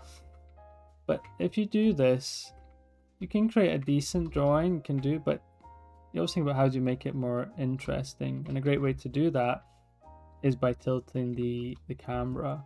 So instead of doing that, you tilt the camera, and depending how much you tilt the camera is how much we're gonna change these sort of flat lines, right? I'll just make it one just to make it easier.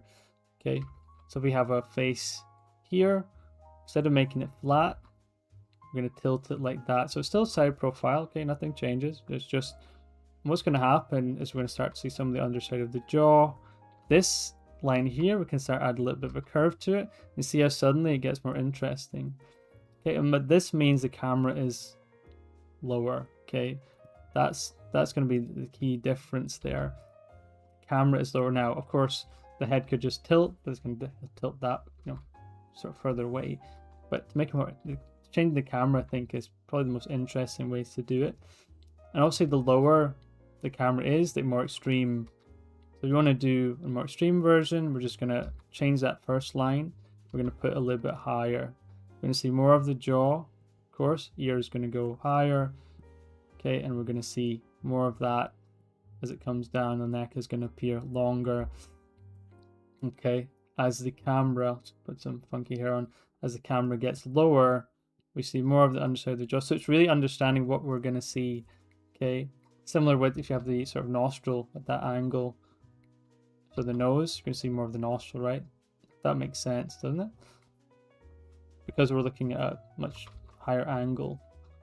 So those are the things you need to, these are what I mean about landmarks. Knowing what happens, you know, depending on, you know, where the camera is, what happens to the features. Do we see more of the nostril? Do we see less of the nostril? Do we see any of the nostril, right? In some angles, we see none of the nostril, okay? Because, you know, there's nothing showing. It's so important to remember and study these things. Like, certainly for the basic views, front, side, 3/4, there's no excuses. You shouldn't be in a position where you don't know where something goes, right? You have to learn this stuff, okay? That is so important. With that, you can sort of get pretty far, you know, with those three. When it gets to more advanced stuff like this, you know, how does it, if you know how an eye turns in a side profile, or how an eye looks in a side profile, that's great. But what happens when the camera shifts? Then you need to know that, we're seeing a much more flatter eye on the top. As it comes down, we're seeing more of the nostril. Okay, the lip's going to change as well. Obviously, we'll see slightly more of the chin. Ear's going to look different too. Okay, as it comes down, the back of the neck is also going to look different on the head as well as it comes up. Okay, these are things that, if you want to get to that next level in terms of your face drawing, you need to understand those things. But don't be doing that if you can't do this correctly. Okay, like, don't just jump ahead. Get yourself confident, the main ones, before you even think about stuff like this. Okay, it's good to understand it and learn it, but you need to be able to do. If you can't do this, you're going to struggle with this, right? That's kind of how it is.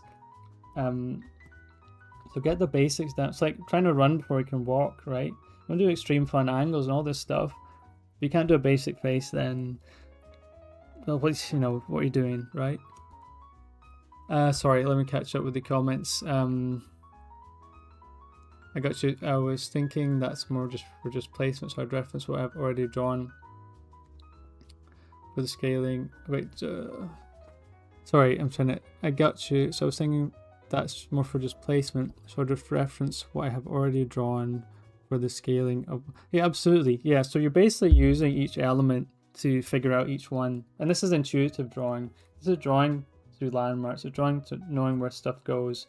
Okay, so knowing the eyebrow goes to the corner of the eye. In terms of the nose we're talking about, knowing how far down to put the nose, knowing that the side plane, is going to come across there. And I told you how to find the sort of meeting point as well. Okay, knowing the jaw turns below the nose, not at the nose. Okay, below the nose, but not too far. Knowing your measurements at ×3, getting that turning point, and then pulling it down to the face there. Okay, that's going to get you that nice framing. Okay, and that's really what we're looking for. So yeah, absolutely. It's using everything in relation to each other by really understanding those landmarks, and that's going to be that's the whole thing I try and teach in the course, is being able to express yourself intuitively by knowing landmarks. Okay, using simple shapes, like these, and then moving on to understanding how to apply them and doing them organically without worrying too much about proportions, all that stuff. That's really what I'm trying to essentially teach in the course. So I'm drawing with more energy. That's really the key, isn't it? So yeah, let me see the other points. Oh, we're up to 16 viewers again. That's good. Can we beat? Oh, we might beat the record twice in one stream. Hope everyone's doing well. Glad I came across your channel. Hello, Tyler Yanti. That's a cool symbol. I'm sorry, I'm not sure. Is that a language? I'm not sure. That's cool. Where are you from, Tyler? Hope everyone's doing well. Glad I came across your channel. Did I read that already? Thank you. Glad to see you here. Bryn says yes, absolutely. Ernest says, how do I get stylized eyes not to feel out of place? Can you explain what you mean by that? How do I get stylized eyes to not feel out of place? As in, they look off, or they look like they don't belong? Taylor says, question about the one-on-one. Are the weekly meetings on a fixed time slot? Yeah, really good question. So actually, most of my students, for some reason, I'm super popular in America. So most of them are in America and New York. I've got Detroit as well, Michigan too. Actually got a few in New York. And I've got a couple in Europe as well. But yeah, most are in America, and yeah, they are fixed. So we choose a weekly time slot, whatever suits you, and then we just pencil that in for each week. Yeah, so pretty simple. But yeah, thanks for asking. Really nice to see you there. The mentorships are super fun, and we can ask some of the guys in here that are in it as well. See Grim, who just commented above you, is one of my students too, who's currently part of the mentorship. So for sure, yeah, it'd be great to see you there. It's definitely a lot of fun. And the feedback's been so positive, and it's been amazing actually, because I've only been doing it for a year, just over a year now. but it's been really good. So yeah, any questions, other questions you have on it, just let me know. So usually, if you're in America, the time differences, the calls with the guys in America are usually around sort of 9 p.m., 10 p.m. my time, or 11 p.m. if it's in a weekday, and obviously in a weekend it just depends on your availability, because usually that's not so bad. Ernest says they just sometimes look like too big, or that they don't fit the face. Well, this is really interesting. I was showing this to another student recently. Let's see if I can make some more space here. So this is one thing to remember.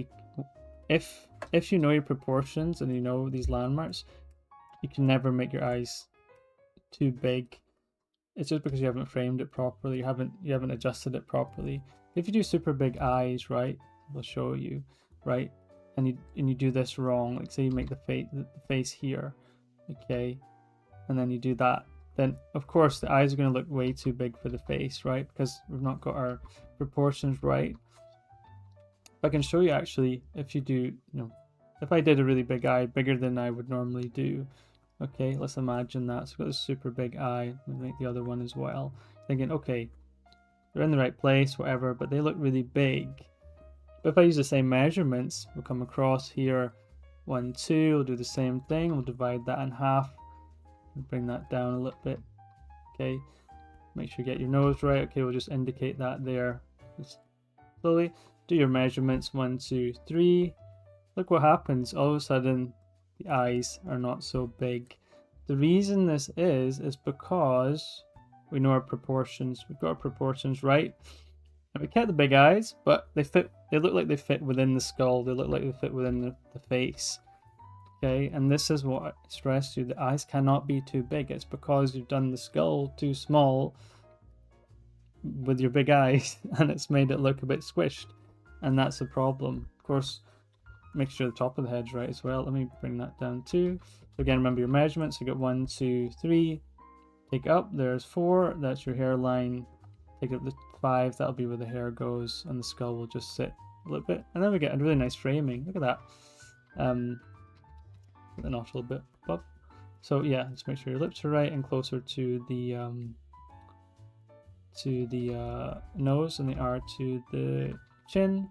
And make sure you get your neck. Obviously, neck, female, it's going to come down around here. Maybe that's slightly too thick on this face. It should be a bit thinner. There we go. Perfect. So, hopefully that answers your question. The eyes cannot be too big. Okay, it's how you frame it within the face. So hopefully you don't run into that problem again. And again, I'm not sure if I've mentioned this specifically in the course, but definitely there's a huge section there on faces and how to improve them. Like I said, I've put a lot of emphasis on it because I think it's the most important thing in character drawing. If the face is bad, you're going to have problems. So yeah, let me know, Ernest, that answered your question. If anyone has any other questions, please let me know. It's been an awesome stream so far. Lots of fun conversations. And Tyler, let me know as well if that answered your question too about the time slot.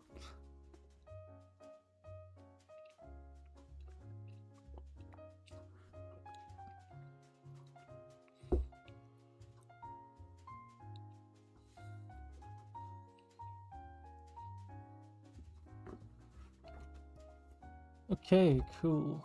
So that's good. At least now we can say that there are tips in this in the stream. So I never have to feel bad now for feeling bad about not having done any tips yet. So thank you for all your questions. You saved my life from being like false advertising. We just got so caught up in the first part of the stream talking about those other artists that it was an hour gone and we hadn't done anything, but you guys were all seem having fun. We actually hit a new record of viewers, so even now we've got 16 viewers. Like I said, it's a pretty small channel, relatively speaking, in terms of like the art field. So that's pretty awesome.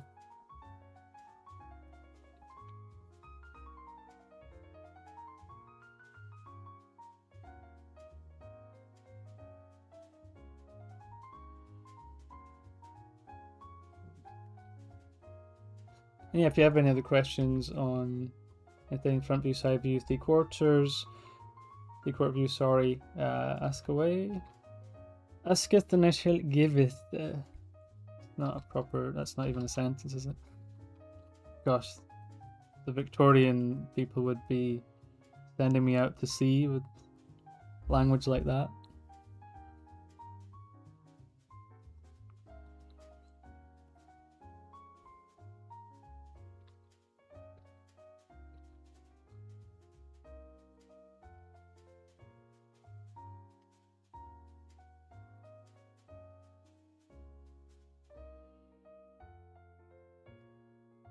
It's lame, doesn't it?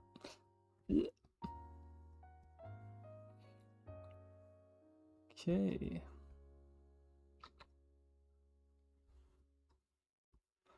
Okay, we've all gone a bit quiet now. We all fell asleep. That should be me falling asleep. I'm the one that's sitting here at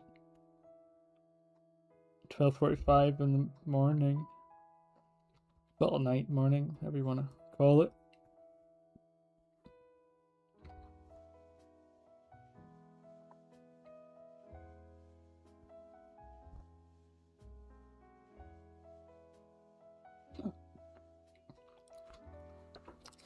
Hello, Nell from the hell. That's another awesome. You guys are coming in tonight with your awesome usernames. So Nell from the hell sounds like a song.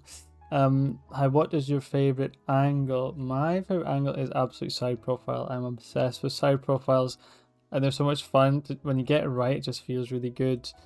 I watched a lot of Kim Jong-gi, drawing, and a lot of the times when he was doing like sketchbook signing and stuff, he do like side profiles, and he's able to nail it like unbelievably well, in perspective and everything, slight tilts, like on the first go.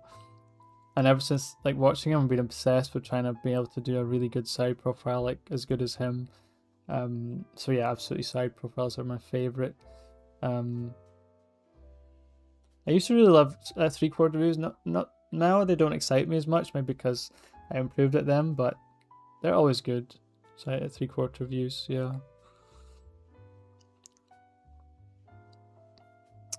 Taylor says, sounds good. Thank you. No, thank you. So you can get the initial month, and if you want to continue, you can do so as well. Yeah, absolutely. You can just roll it over.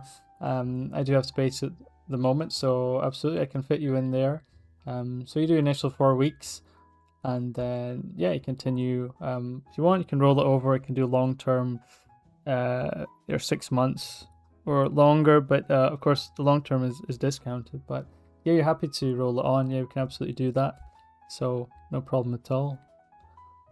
Just yeah. So if you want to send, if you want to do the initial, so we're doing an initial call. Doesn't cost anything. It's just initial chat. See what your sort of ideas are and everything, and then you start the 4 weeks from there. So yeah, if you want to do the initial call, then just send the form on my website. Just takes a second. Just put your socials, your name and details in there, and yeah, I'll set something up for sure. Great to see you. I really love helping people. I think it's something I've really connected to since starting the mentorship. Don't know, I just love seeing people given opportunities to really to do well. I think there isn't enough opportunities. I think, and again, I'm making a video on this that should come out hopefully tomorrow, but opportunities for us to really improve in a really significant way. There's so much stuff out there that is not good for us, and knowing where to look can be a problem. So I do think it is something I really means a lot to me to help people. That's what's great about these streams as well, because I can just jump on, and any questions you can ask and I can answer them.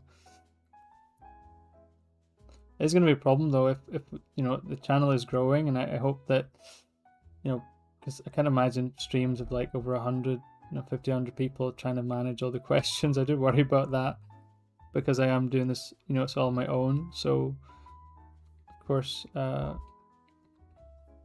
hopefully it'll all be fine.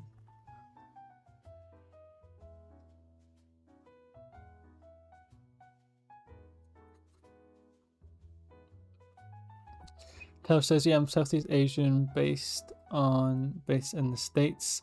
Loving the work. Love to. Absolutely, yeah, that'd be great to have you there. Yeah, absolutely. Go set up. Go send the form over, and I will arrange for us to have a chat. And it's super fun. I mean, just to know a bit about you and what your goals are, and then we sort of go from there. So absolutely, that'd be awesome.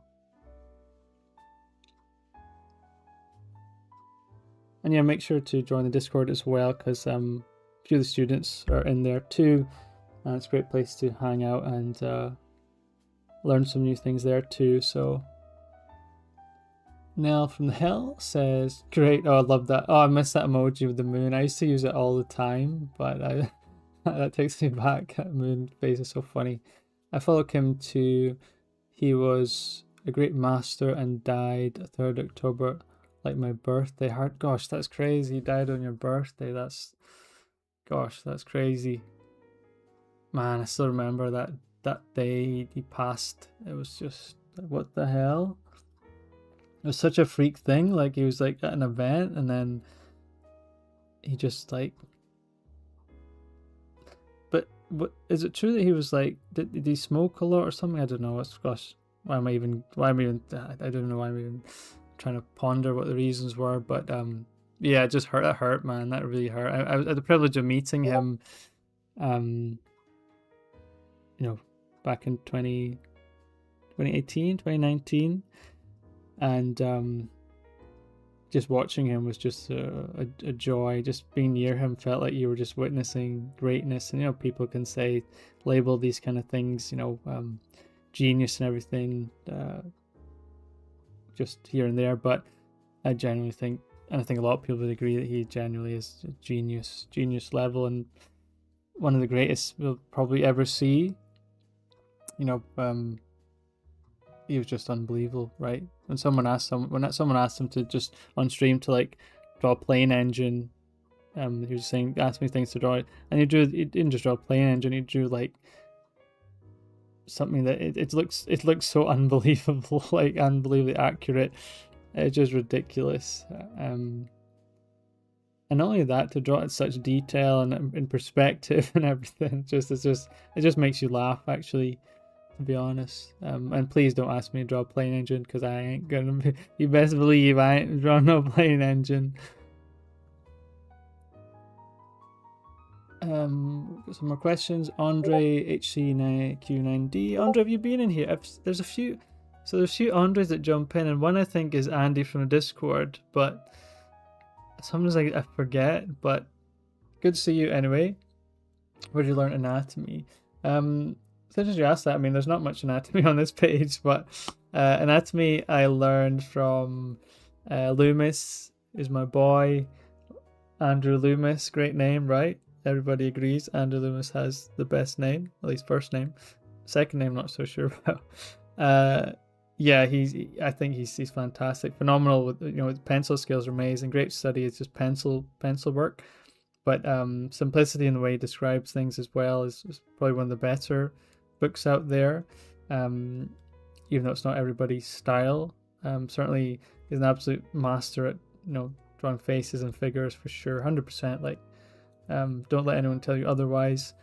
And Bridgman as well, although his stuff is much harder to follow and read in terms of the text and some of the things he's explaining. The sort of the rigid structure of his lines and the solidity, I really love, especially his male figures more so than his female. I think the females look a bit plumpy, but might just be something of the time. But certainly his male figures are really phenomenal. Yeah, not everyone can sort of vibe with his approach, but for me, I just loved the way he constructed it, and his sort of line language was something I really loved. So those are the two.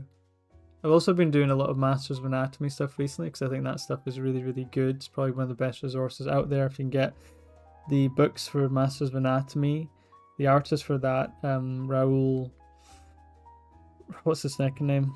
Raul Moran. Gosh, I have to look this up now.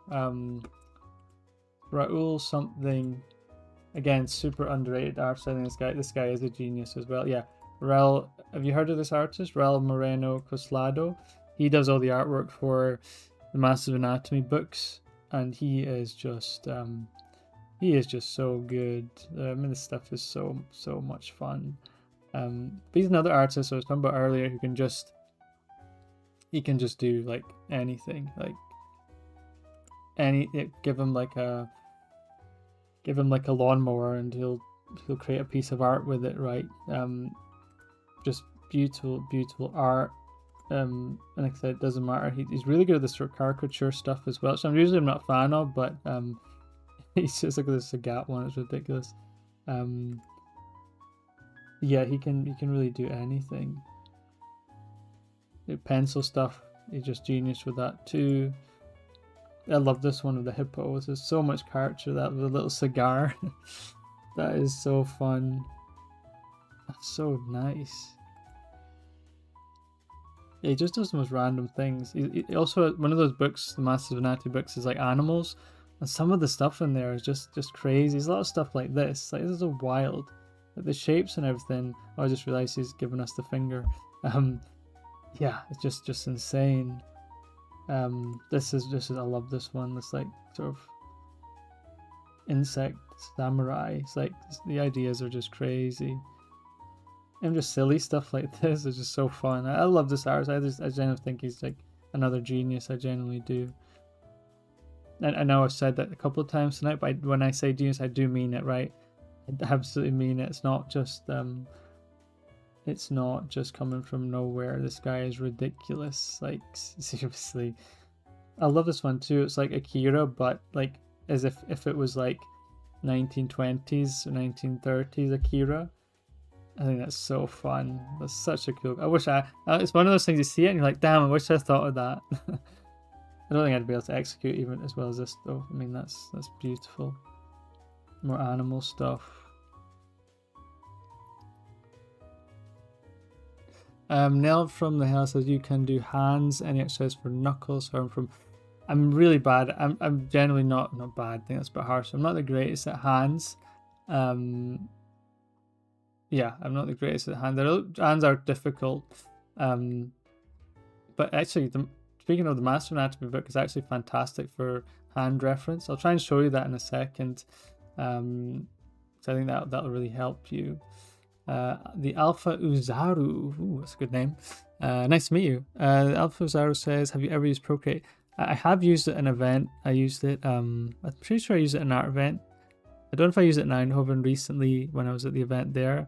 Certainly used some of their tools. I used it like a few years ago in the Berlin event. It was quite interesting, but I don't have an iPad. My family sort of make fun of me because I'm like the only Android user. It's like I get shamed for using Android, but I've always used it, so I stick with it. I don't see what's so bad about that. So no, I don't use. I haven't used Procreate that much.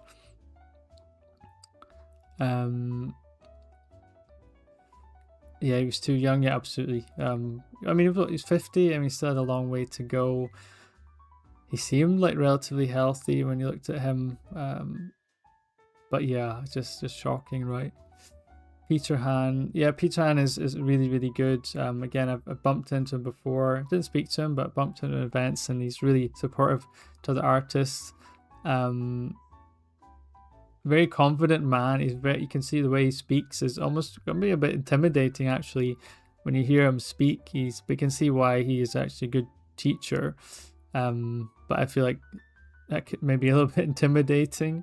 I think for myself, I'm a very open person and I keep it very sort of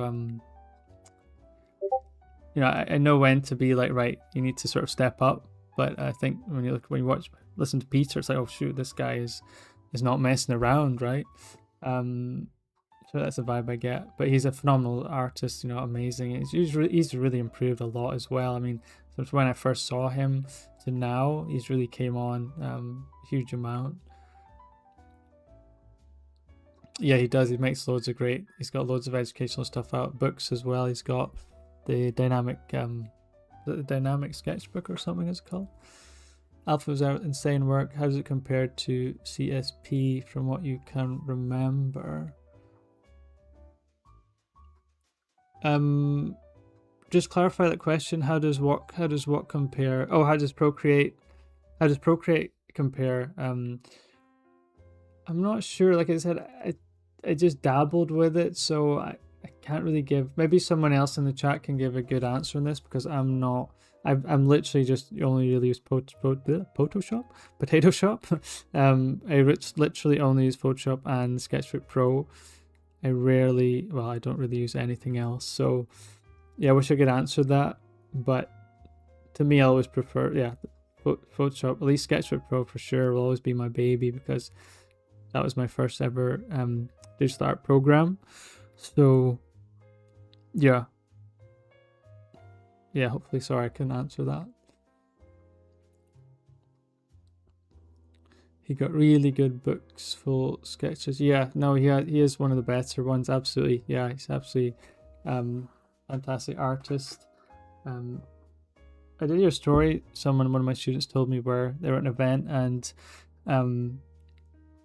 they were sitting at a table and Peter Han just jumped on their table and was like, I can't remember the exact story, but it said something like, "Guys, I'm here." And I think it made everyone feel a bit awkward. I don't want to start anything. That's just what he told me happened, and he said it gave him a sort of bad impression of him, and maybe that's when the overconfidence got too far. But again, I don't know the whole story, so that's just something I heard. But it should be a shame if that was the case. But I think just looking at his work, just from a work standpoint, he's just fantastic. So.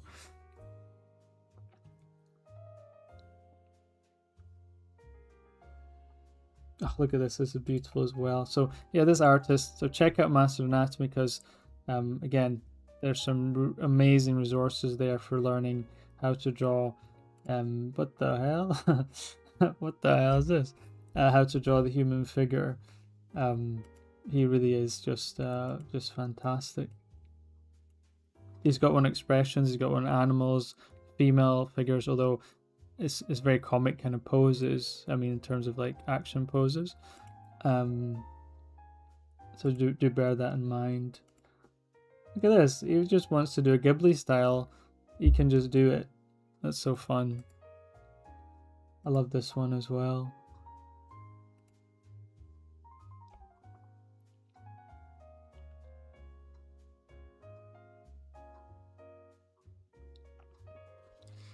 Chris says Peter does a live 8-week online course 2-3 times a year. Yeah, so I remember you talking about that. He's really good dude, just expects a lot. Yeah, I can see that. Yeah, absolutely. And I know you're saying he gave you really, really good advice. Yeah, like I said, he's one of the good ones.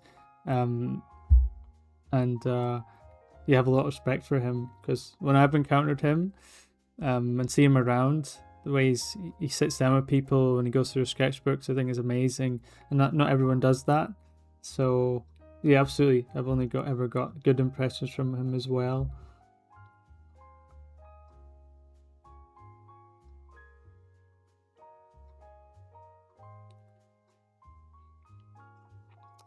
Yeah, so anyway, look at this guy. Check out Master of Anatomy for sure.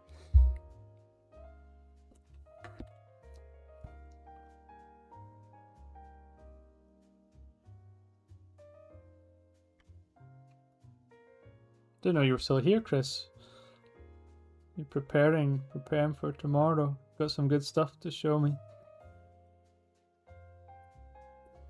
Nell says, do you hear about an artist named Little Thunder? No, I haven't heard of Little Thunder. Who is Little Thunder? Let's find out, shall we? Oh, okay. Where are they from? Oh, schmo. 1 million followers. I've never heard of this artist. Oh, this is like, oh, this style is crazy.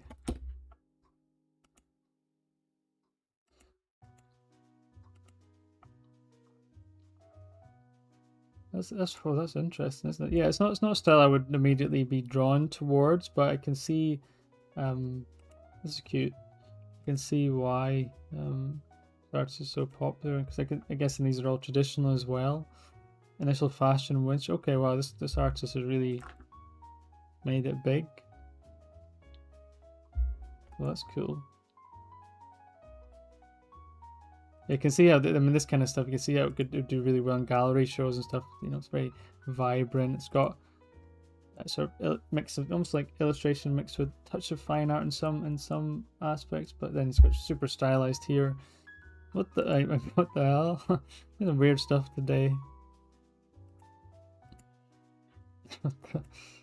Oh, it must be some kind of series with, oh my, this is a PG, this is a PG stream. Cool. No, I've never heard this artist, but I think it's not quite in my sort of field. Let's see who follows. Yeah, okay, 181 people, but I mean, you're 1 million followers, so I guess that makes sense. Maybe I'm the odd one out. It's very, very cool, though.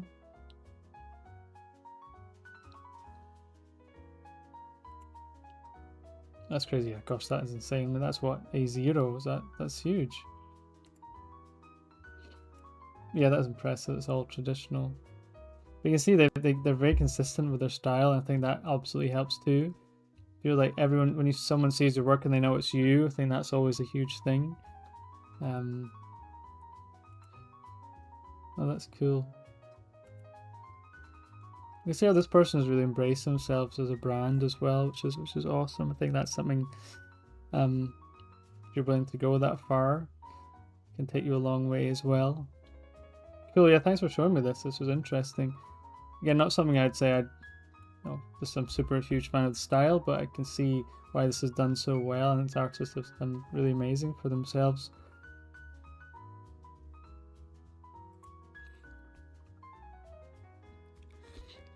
Chris says, I've been multitasking with work, about to get drawing nice. That's the spirit. Can't wait to see what you've done tomorrow. I thought she's amazing. Yeah, and absolutely, she's done amazing for herself, and I can see, you know, especially a lot of that's traditional. Some of that, those canvases are huge, so definitely gets my respect. Bryn says she's a great artist. Yep, she is. She's painting big. Yeah, absolutely. Like I said, that must have been A0 or something like that, which is crazy.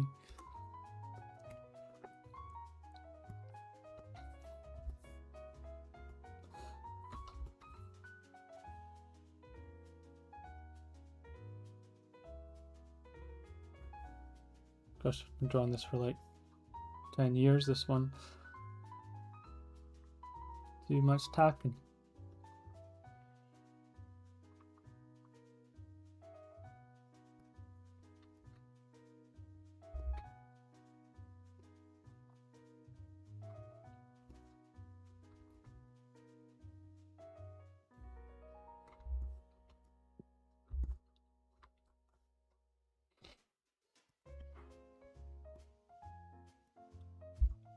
Ooh, back up to 14 viewers. That's awesome. This has been a really good stream. I mean, everyone's tuning in, dipping back in and out. I love it. It's been so good to see how much you're all enjoying these streams. Again, I'm pretty new to streams. I mean, I only just started it, you know, a few weeks ago. So see it do so well, because I know streams are hit or miss with a lot of people.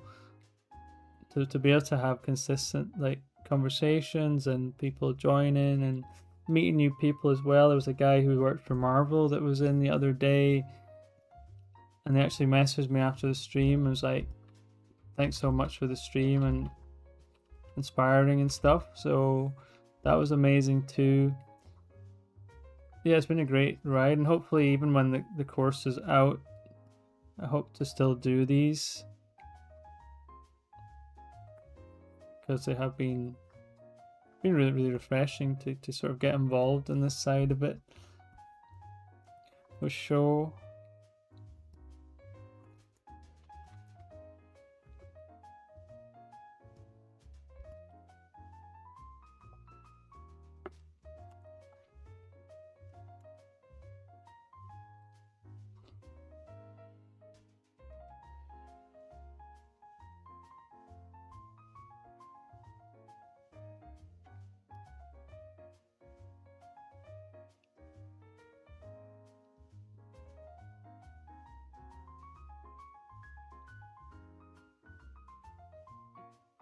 I had people saying that, you know, their stuff's coming up on the recommended page and stuff. So it was awesome to hear that.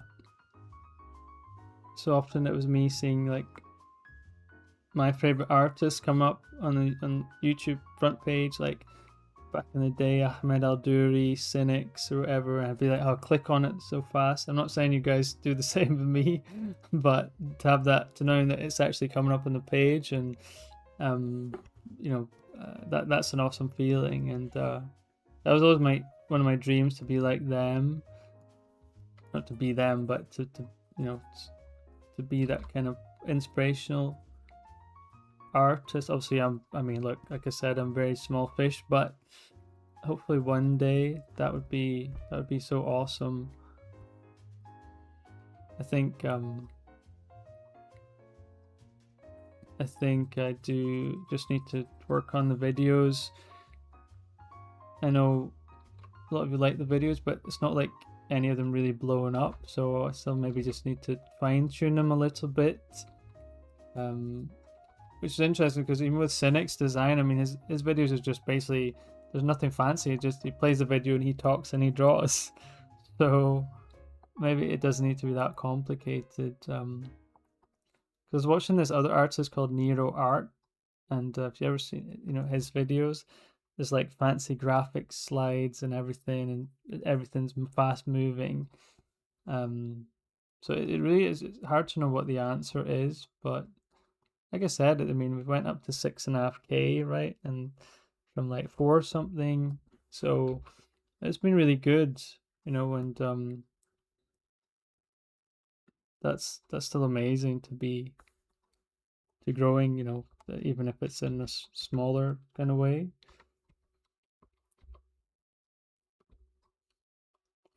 Oops, where'd the music go?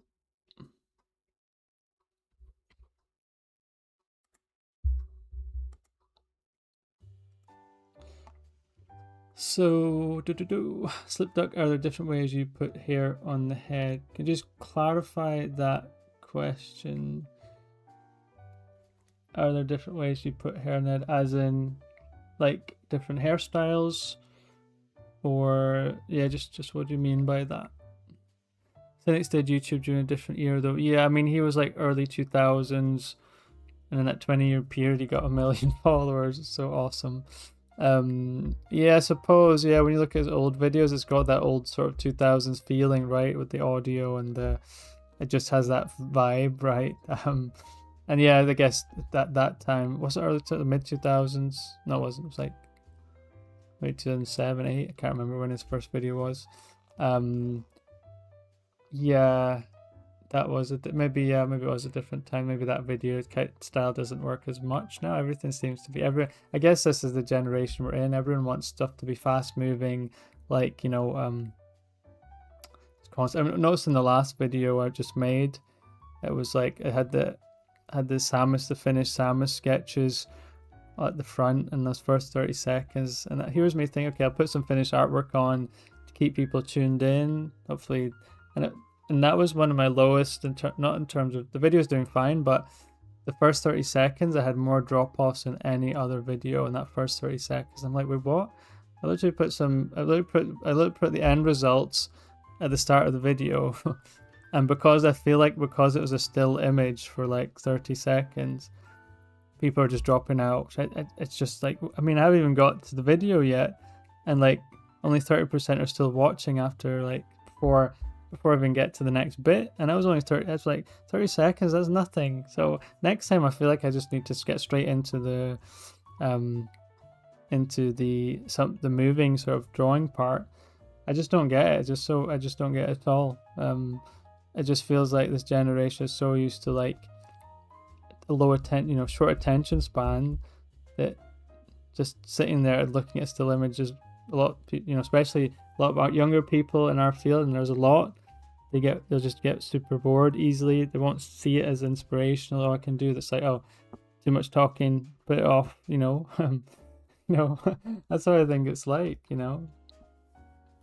It's like, you know, like, if you've ever been on Tinder, it's like you get people, it's like, you know, oh, don't like color of their hair, swipe, you know, you look at them you never look at their profile, People don't even look at the profile. They're like, oh, they're from this town. Oh no, swipe.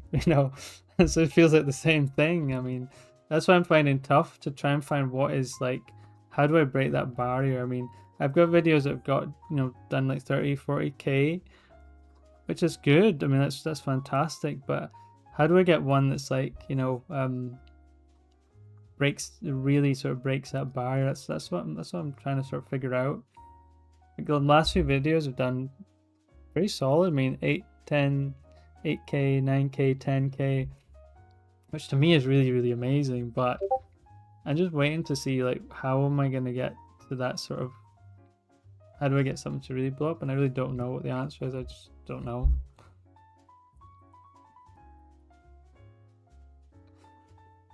Tobias said, well, you've got a great community so far. Thank you so much. I think if you lean into that niche of people enjoy what you make, you'll get more.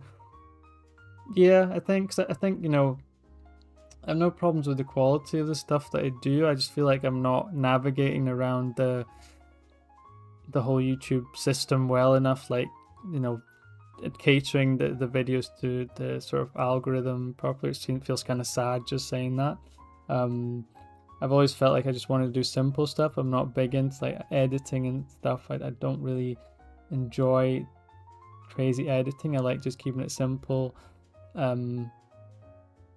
So yeah, no, I appreciate the nice words, and yeah, hopefully, I got my first step on the sort of monetization thing as well today, which was a nice milestone. So, not the full one, just like the membership stuff, but so that was cool. So that's obviously good, but yeah, I'm just waiting for that sort of breakthrough on YouTube that I've had on sort of Instagram, but you just don't know. You just don't know when that's gonna be. You just can never control that. So I hope I'll just keep pushing stuff out, and hopefully that happens. Oh, sorry, I've missed someone, haven't I? Someone asked about hair. Wait, oh, sorry, I'm so sorry. Slipped up. Oh yeah, yeah. So hair. Yeah. So very, very careful with hair, because then this does come into shape design quite a lot. So I'll just show you here, or not. Okay, we're gonna have to extend the canvas because I'm a bit lost with all these layers. Yeah, so really think about the hair. So remember what I said, especially in front view, make sure that this fifth point here is where the hair sits, right? That's going to be very important. So it's very important to think of when we're drawing the hair about shape design. So we take the side profile from earlier. Okay, you don't want the hair to be like this, right? Just that's probably not a good example. You want to have a strong shape design, right? You want it to have a nice shape, a nice feel, a nice shape. That's what you want. You don't want it to feel big, or for example, if you let's say put some bangs on there and then you put it back like way tight on the head, or like way out here, that's probably quite extreme. You want to have that nice feel, a nice shape. It really is about framing the face. It really is about that shape design. Okay, so when you have this here, you don't want it to be like this, right? You want those nice kind of angles.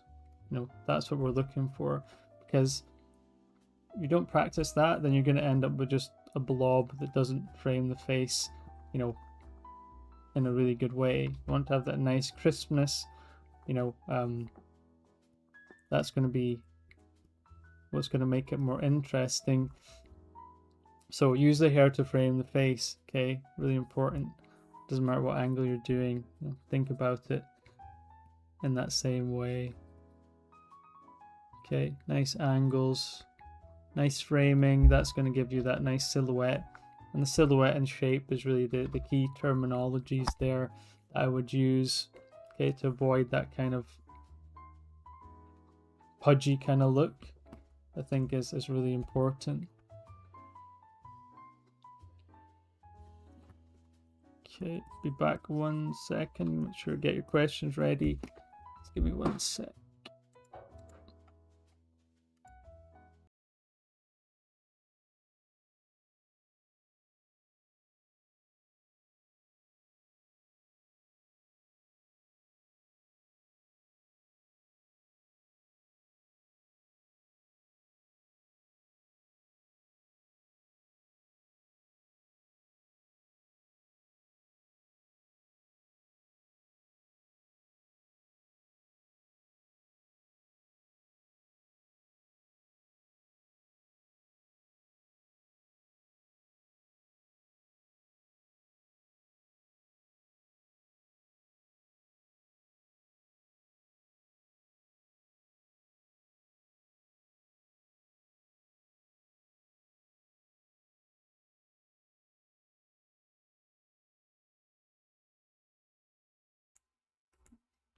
Okay, we're back. So yeah, slipped out. Let me know if that helped you with that question.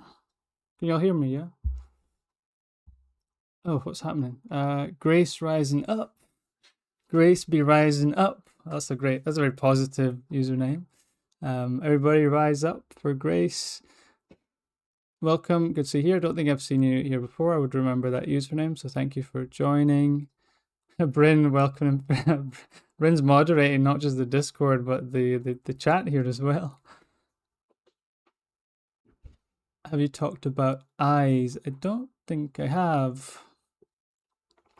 Bryn says he did a little bit ago. Oh, maybe I did. Do you have a specific aspect you're wondering about? Oh, thanks. You guys are helping me out here. Thank you. Let's put the music back on. I do not like silence.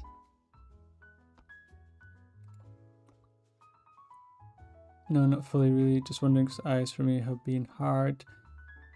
Yeah, I mean, I could go over eyes. If you're not getting specific, I could go over some general details. What is it? So, what is it? In order to sort of help us, what is it you're finding sort of difficult with the eyes in particular? Is it the shape, or is it detailing, or is it anything in particular? That'll just help me with the answer a little bit. If not, if you're not sure, I'll just give a general overview, but no problem at all. And Slip Duck, let me know if that helped you with the hair question. Okay.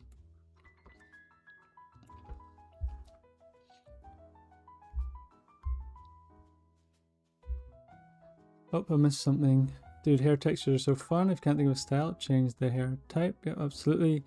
Dubai said, yeah, a lot of people who I talk to talk about having issues focusing on one thing for a while. It's definitely an issue in a world where being physically social is becoming increasingly scarce. Yeah, no, absolutely. That can definitely be an issue. Slipduck says yes. Okay, absolutely. That's great. Okay, so let's talk about eyes. So we actually went over largeness earlier in the stream. So with this one here, I was showing how it doesn't matter.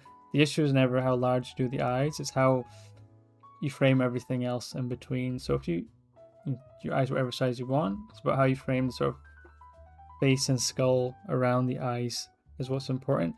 That'll get rid of the sort of large eyes issue. I can show you briefly here again. I'll show you on a smaller scale. So if you have, say, now these are eyes. So imagine these eyes here, right? This is way bigger than I would normally do. Okay. So have your eyes here. Let's make sure they are in proportion. Okay. Let's just put these in, just bumble these in quickly.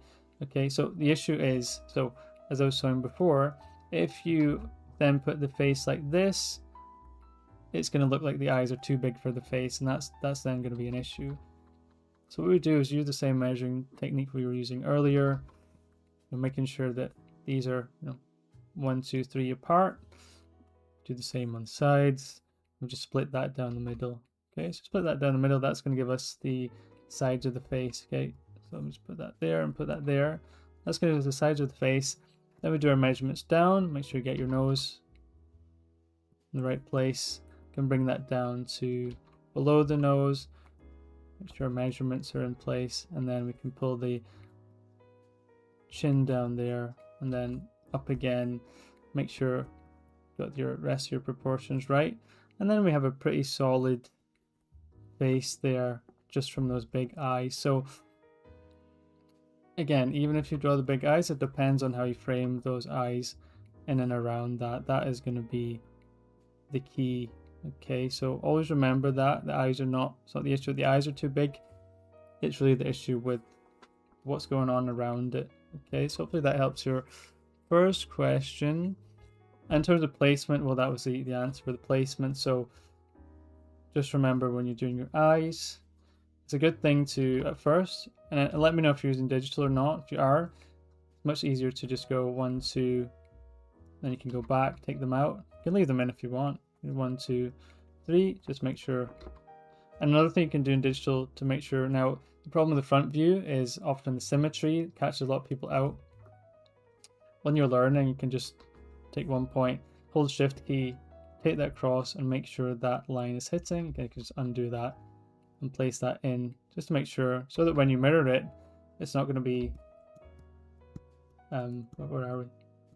Oh yeah, it's not going to be too far out.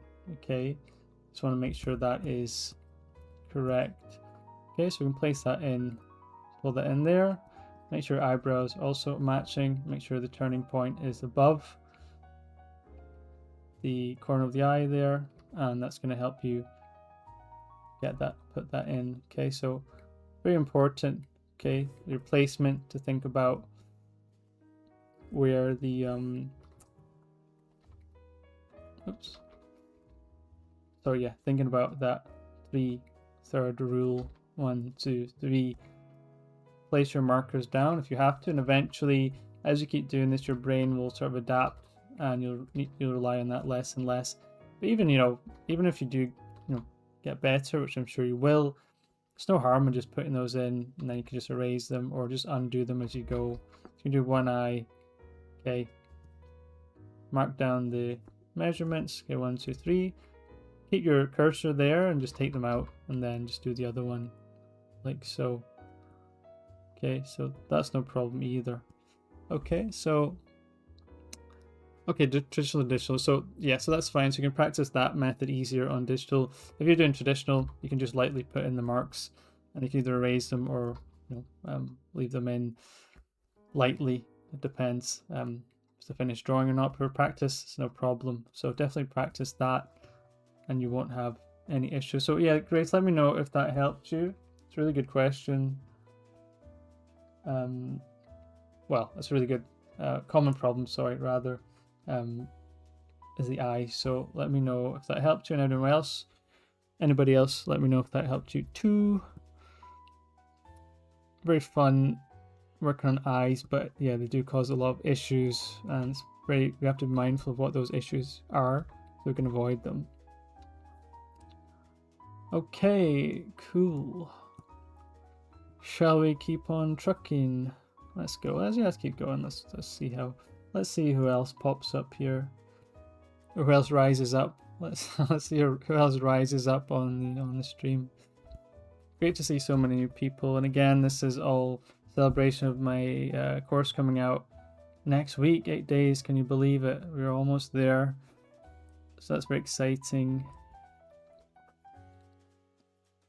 Thank you. It did. I've been drawing for 5-ish years, and eyes have been difficult for me always. Yeah. Like I said, eyes are tricky, and it catches a lot of people out. But learning the general shapes, how to stylize it as well. If you over rely on, especially in our field, if you over rely on realistic eyes all the time, we want to try and sort of break away from that, get our own identity.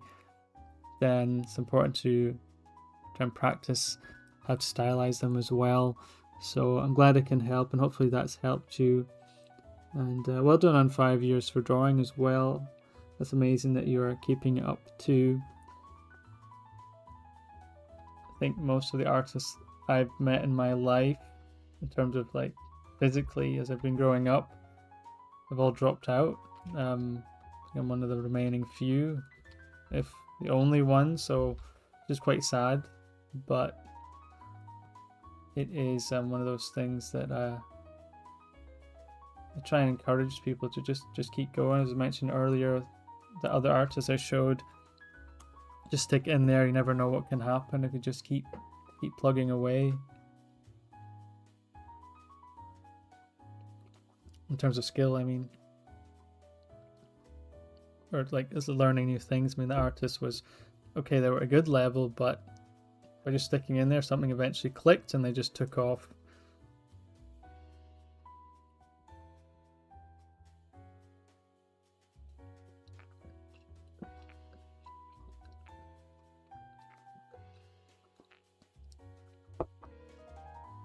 That's crazy. We've got 300 viewers. Sorry, 300 viewers. Gosh, no, we've not got 300 viewers. We've got 300 views, which is amazing. And 15 current viewers, which is awesome. It's been so cool to see so many people on a Saturday night, lovely Saturday evening, joining and just having a fun, chill time. Hopefully you're doing some drawing. Let me know if you're drawing along with me, or just whatever you're doing, let me know. always feel like I sound like a radio talk show host when I do these sometimes. Let me know what part of the country you're coming from. This is Andrew's Midnight Radio, and hope you're all having a lovely evening.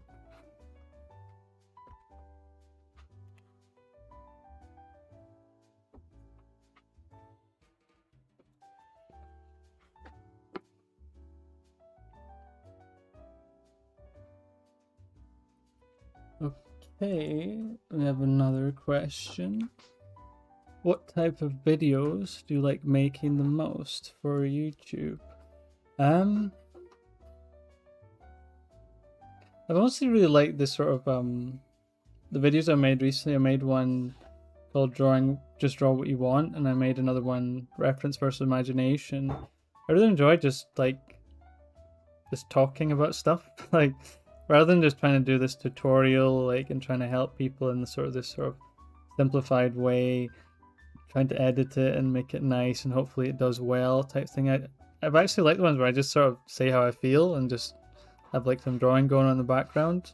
And I'd be surprised like how well they've done. It seems like, I don't know if my thought process resonate with people a lot, or yeah, I don't know, it just feels like those ones have been just kind of more like me. I don't know if that makes sense, because just me talking about how I feel. It's not like some kind of edited video. Yeah, it just feels more natural, I think, and I just enjoy saying how I feel. I think that's really it.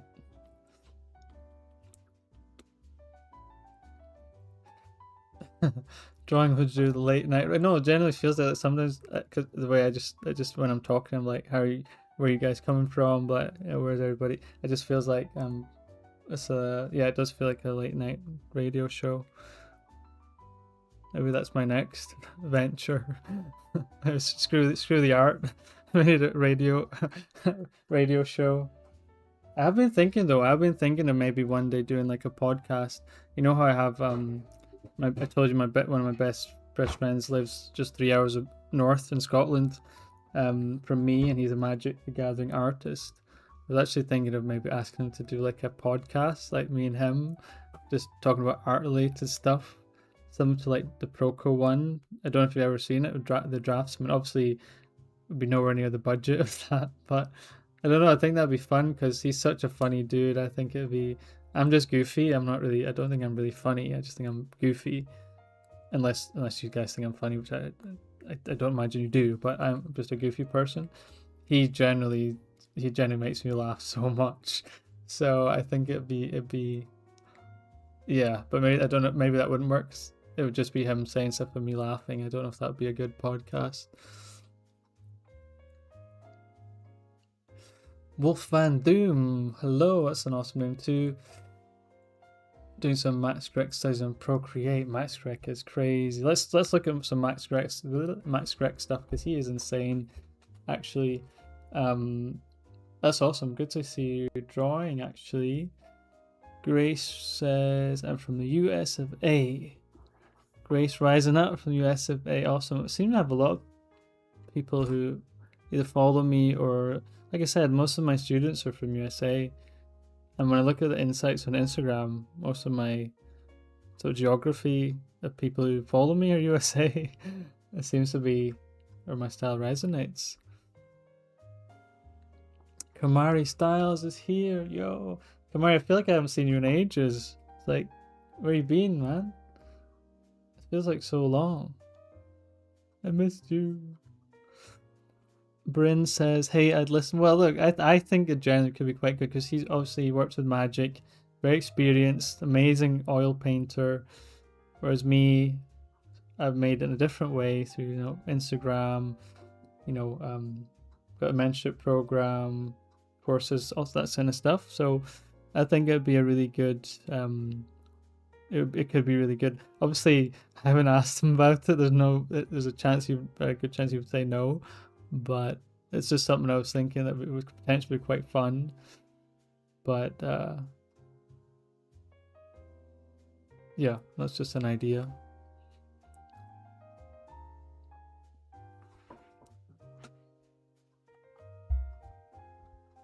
Okay, anybody got any questions? Because I'm losing the will to to draw, so just ask me stuff and I'll try and help you. It is late, to be fair.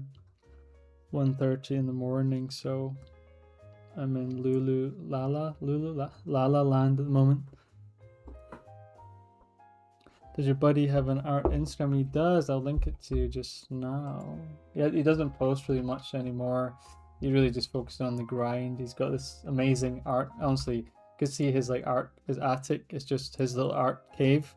He's got like this beautiful like lighting he can sort of manipulate onto his like oil painting canvases. He's got all his like oil paintings up on the wall above his like monitor. He's got his big art desk in the middle. He's got like a beautiful cabinet at the back with Warhammer painted figurines that has its own lighting as set.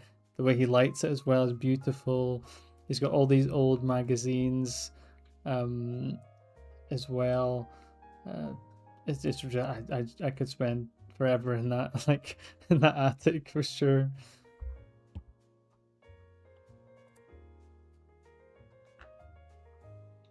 Yeah, let me link this for you.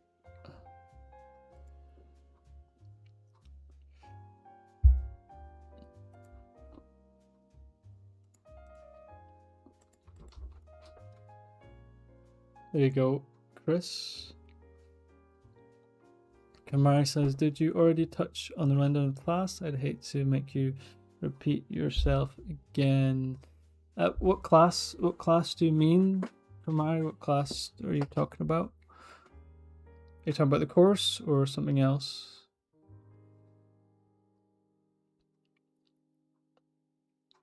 Oh, someone has joined. Gosh, you guys are hitting it out of the park tonight with the usernames. I am a weird artist. Aren't we all? Aren't we all weird artists? That's why we all get along so well. Well, I was watching another video. It just came out today. I don't know. Do you remember the Ross Draws situation? Like from a year ago. And it sort of blew up, and it was like it sort of got forgotten about. But this guy came out with this video today. It was like YouTube's most. It was like quite a savage title. It was like YouTube's most exploitative artist, Ross Draws. And it was like a 30-minute like little, almost like one of those crime documentaries. But it was for Ross Draws, and I was like, did this happen like a year ago? How's this like? Did this guy forget to press upload or something? And yeah, it was kind of crazy. But some of those allegations were kind of insane.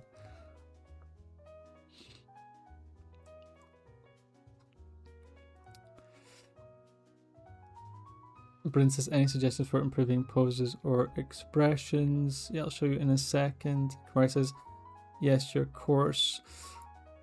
Chris says, wow, he's sick levels. Yeah, he's really good, and so you see some of his stuff. If you went into his attic and saw his oil paintings, you'd be like, holy schmoly, like this guy is pretty insane. Actually, if you check on the Discord, I think he posted one of his recent ones on his sketchbook. If you check there, but it still doesn't do it justice. Seeing it up close is quite amazing.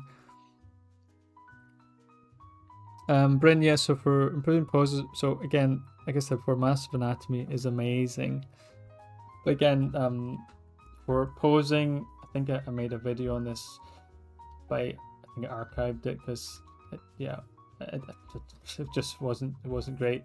But I always say when you're doing posing, just remember that you don't want to do everything in a sort of straight up and down line. So you don't want someone to stand like this, right? So we have someone, so let's do the rest just quickly. Okay, so oops, if we have someone just standing straight, that's not great because everything's going sort of straight up and down, right? That's what we're trying to avoid. What you can do is you can just change one of the arms, and you'll see the difference. You change it to that. Do you see how that transforms it? It just makes it so much more interesting. So say when you're doing figures, always try and avoid as much straight up and down, as you can, because that's going to, sort of make a big difference in your drawing. So anything that tilting of the shoulders, tilting of the hips, stuff like that is going to make big difference on your figures and how you're going to draw in a more expressive way. So that's what I would try. And sorry, I'm doing this from imagination, so I'll try my best, but that's going to help you in so many ways. Just having things going at sort of different angles, and that's going to help you so much. So I'd really try and explore that, and try and avoid. So see, if you see, there's how many straight lines do we have here? Okay, there's basically, apart from this one leg, okay, everything else is not straight line. So similar to when we talked about faces in the recent video, trying to avoid straight lines. Okay, and that's what I mean when I talk about straight lines. So that's a major tip I would give you for that. What was your other question? Expressions. Did you mean expressions as in face expressions? Let me know if that's what you meant. Oh, so yeah, Kamari said, yeah, so I did give a rundown of the course, but I didn't finish it though. That's not it. That's my useless X account that I made. Where are we? Yeah, let me show you. So again, because this is, these streams are a sort of rundown celebration to the launch date, which is in 8 days. So yeah, so we have the course here, character design with energy, style, and soul is the title. So it's mostly drawing fundamentals, because I think that's so important. Huge section on drawing faces, which I think is also hugely important. Just being able to draw with confidence and without feeling like you're scared of the page. Just being able to put shapes down and put things down, sort of get away from that sort of fear. That's the main thing I'm trying to teach in this class. And Kamari, I still hope you're there, but at least you can watch this back when you're when it's published, if you've nipped away. But yeah, so I'm really excited about this because it really takes you step by step from a character from the beginning. So firstly, it's about getting that warming up. I think it's really important. Drawing with energy, and then how do we take that and put it into a character, generate the idea, put shapes down, look for certain design elements, take it to a finished character. And the finished characters I've done, which I'm really excited to show you, will be up there when the course launches next week. So there's a medieval one and a sci-fi one as well. So yeah, really excited for that. And yeah, so there's loads of things here.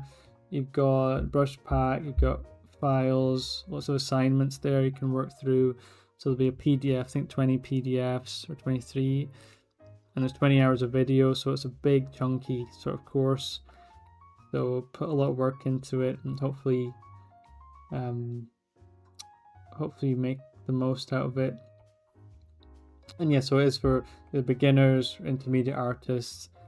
There will be stuff there if you are more experienced that can help you, of course, with expression and drawing more dynamically. And for beginners, it's a good way of just getting rid of the fear and just putting stuff on the page, seeing what happens, experimenting. And of course, you want to learn character design.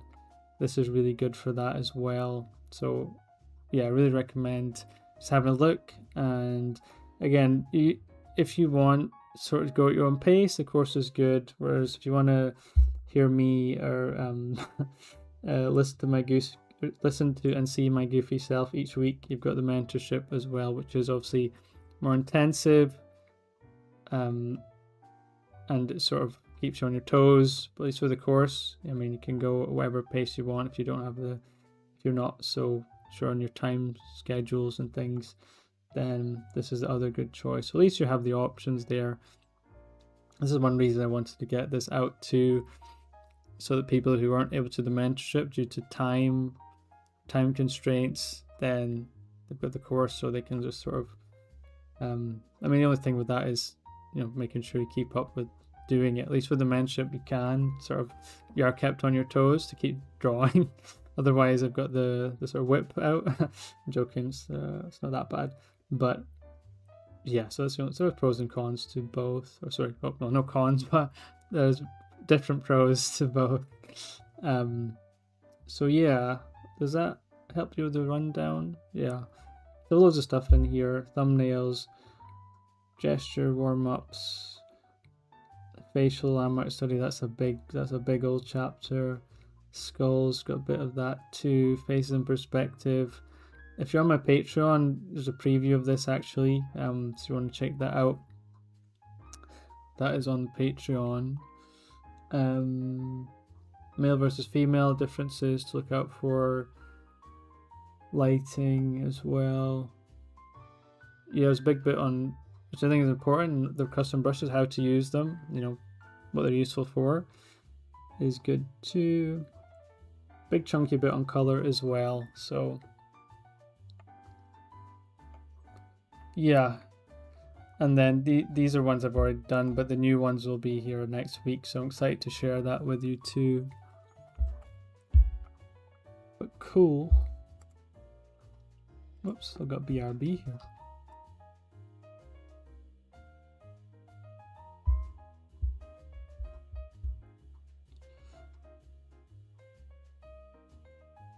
Okay, let's see, how much willpower do I have at 2 o'clock in the morning?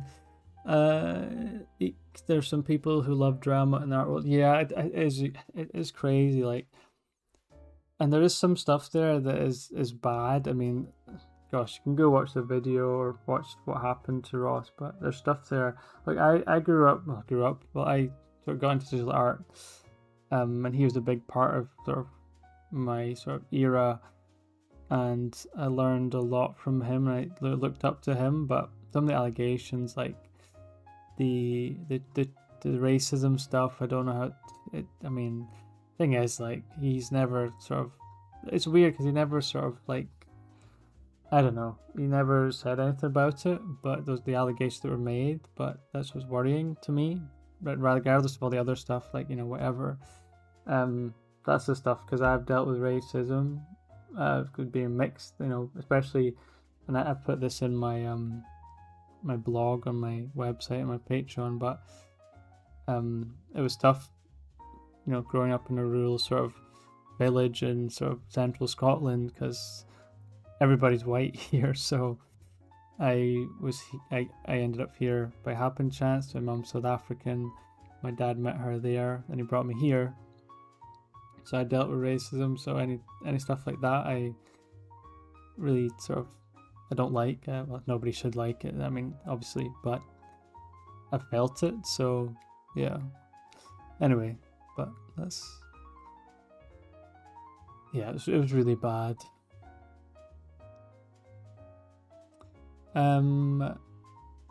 Oh my god, I watched that video at the end. I was also going to wind up around. Yeah, exactly. Yeah, it came up with my thing, and I just watched it, and I was like, why is this like a crime documentary with the music and like, why is it so?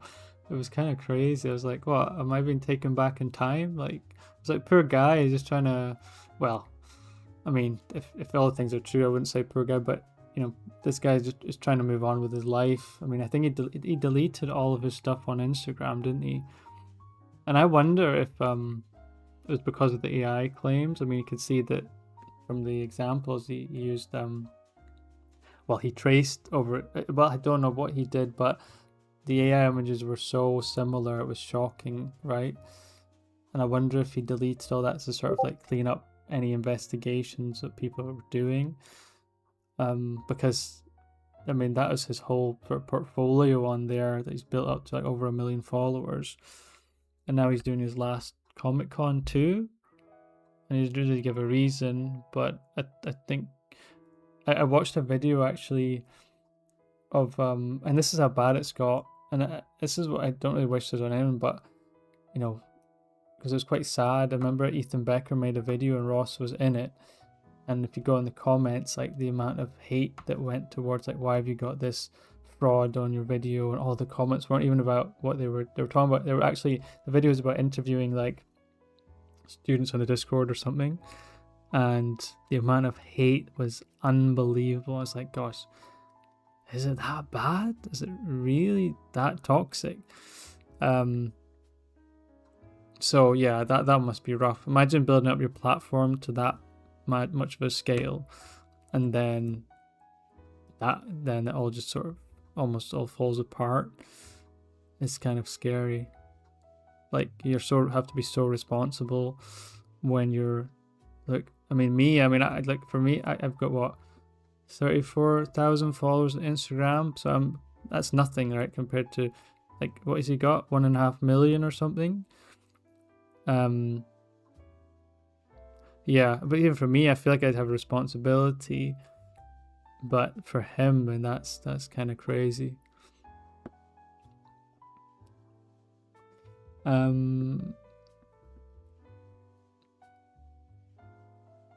Yes, Facebook. Well, both of you answered. Yes, Facebook's questions. Yeah, okay, give me a sec.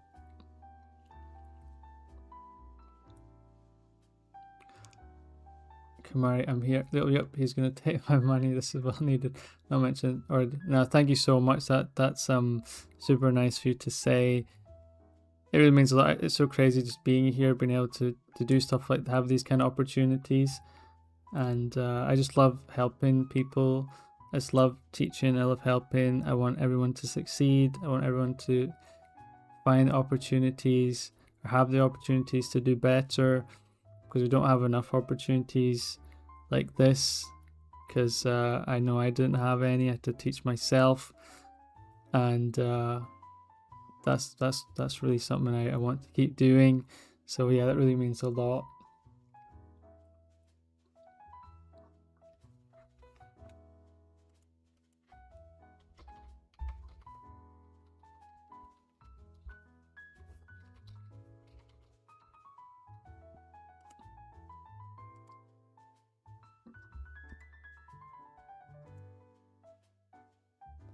Okay, so people are asking about expressions. So again, this is going to be important when you're talking about landmarks, knowing what happens when the expression changes. Oops. Okay, so you talk about the sort of front view of a face, right? Let's look at the front view. Okay, so when you have sort of front view, etc. Okay, let's punch this in quickly. So also you have your rule of thirds, right? And that usually stays fixed unless you're really messing about with proportions. So your front view proportions. Let me just make sure I get this part. Okay, so what you need to remember is that will change. So if the character, for example, the character has their mouth open, right?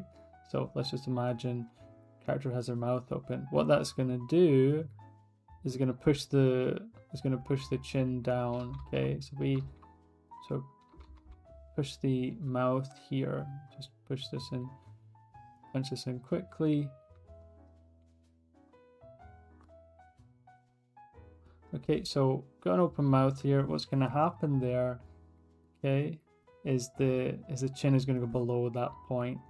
And this is where I'm saying it's important to really know your landmarks. What happens when something else, it's like a trigger point, right?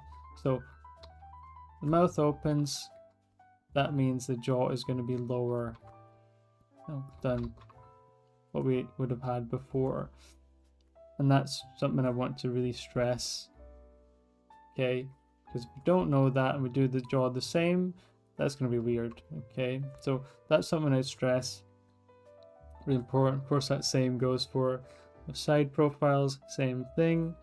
When you have the sort of mouth open,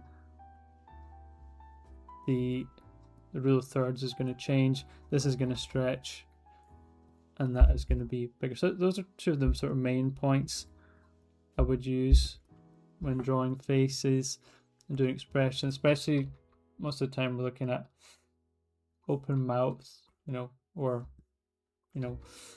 even with frowning. Make sure when you're doing sort of frowning expressions, really lifting up the sort of middle of the head, here, and here, and sort of scrunching up the nose. If you want them to be really angry, you can make the nose a lot smaller, closer, as a sort of snarling kind of look. You can tilt the head down as well, which is a really good technique of doing it. You can push the lips down as well in a more downward motion, like so. That's another good thing to do with expressions. But I think it's really just looking at each one individually and looking what happens when there is a certain expression happening. What happens to the face in each situation. That's what you need to look at. And if you do that, then this is going to become a lot easier. Mouth open, jaw lower.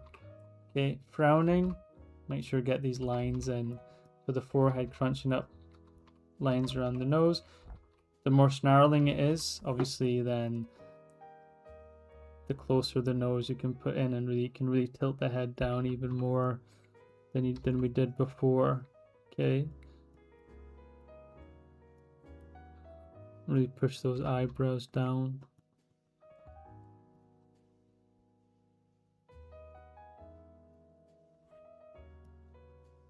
But yeah, I'm doing these fairly rapidly, so they're not that great, but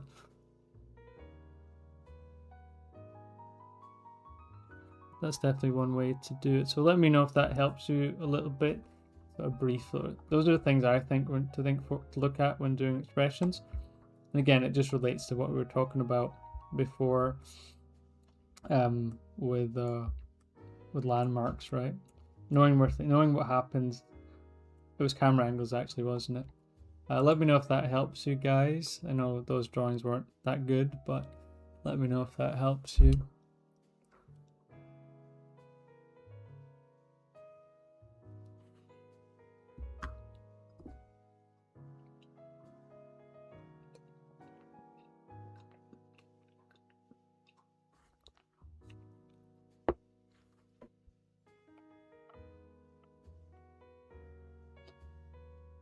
Gosh, 2 hours and 48 minutes, that's crazy.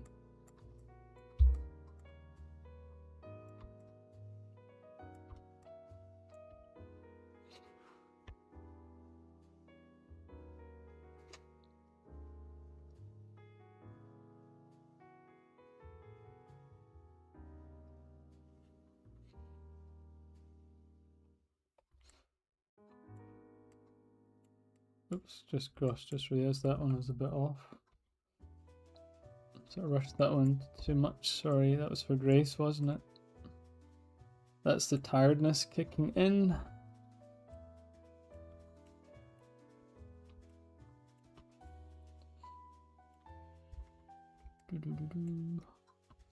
Awesome, glad I could help you guys. So get your questions in. Gosh, I'm losing it now. Get your questions. Get your questions. Get your questions in. And if there's no more questions, I guess I'll go. But there'll be another stream tomorrow, so basically, if you guys want me to stay, you need to ask me stuff. But if you want me to sleep, and if you care about my well-being, gosh, I'm being really mean, aren't I? Like, just wherever you want, I'm here. Okay, do this for you guys. I'm waiting for your command. But if I fall asleep on the desk, then I'm sorry, and it'll end up a 2-hour stream. 10 hour stream.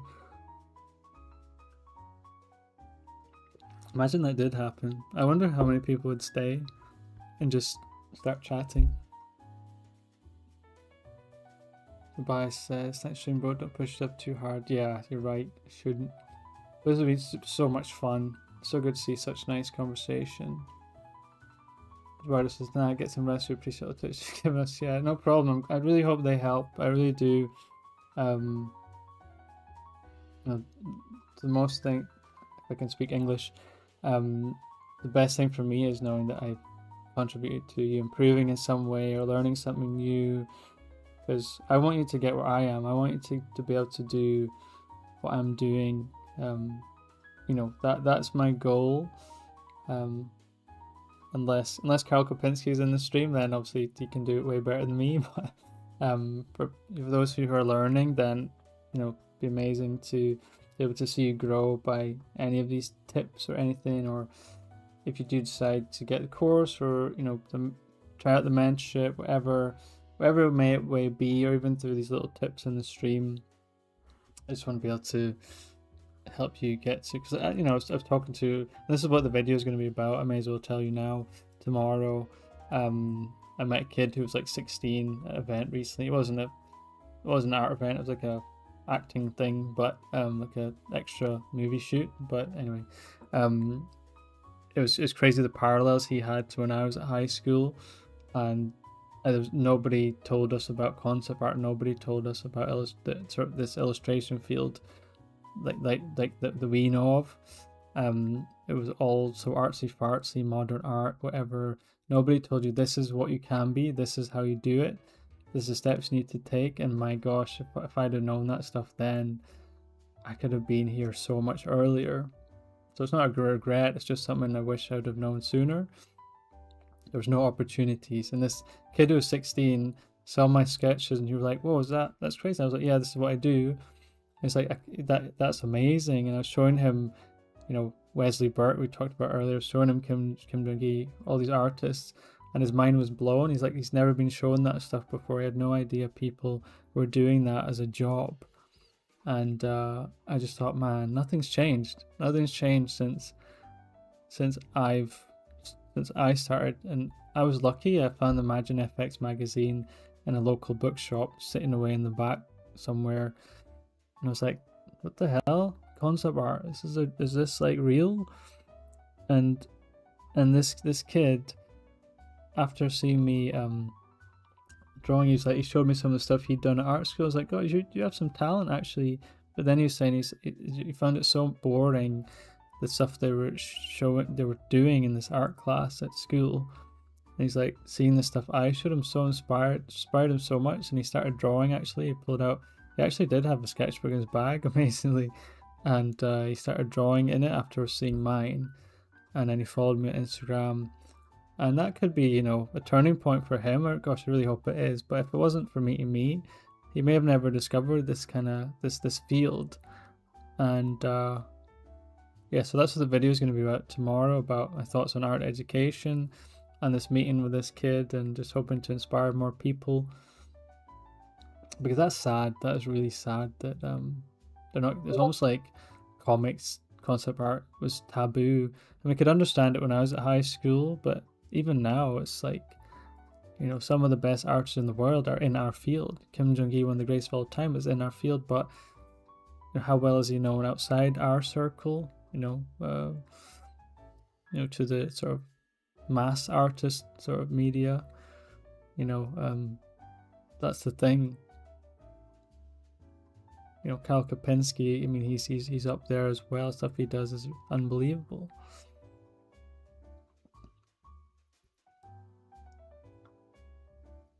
Princess, that was a great stream. Stay alive and sleep. He said, ever since I met you, watch videos again. Oh, thanks so much. That's super nice, dude. It's been a pleasure meeting you as well. You have an amazing future ahead. If you keep it up and you stay this invested, you have the world at your feet. So yeah, stick in there. You're very lucky to be in this field. Like I wasn't when I was your age. You're 18, so absolutely you can absolutely fly high, and it'll help you along the way for sure.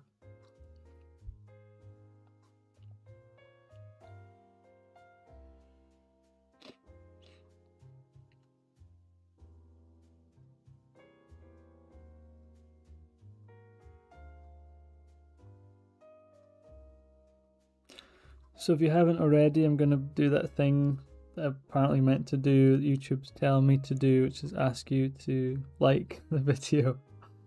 Again, I don't know if that makes a difference, but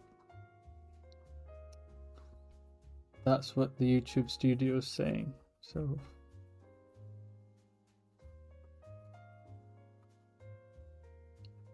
again, yeah, course out in 8 days, can't believe it. It's crazy. If you're not able to do the course or the mentorship, that's but you want to but can't, that's cool.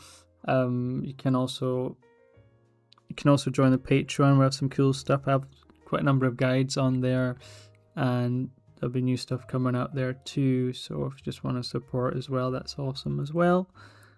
And that's in the description too.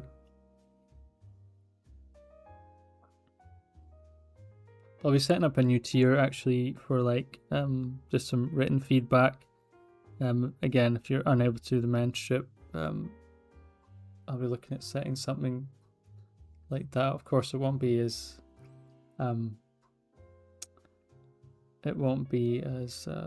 intensive as those. It'll be just a short written feedback, but something that I'm looking at doing for those who aren't able or can't afford to do, because I want to give everyone something, you know.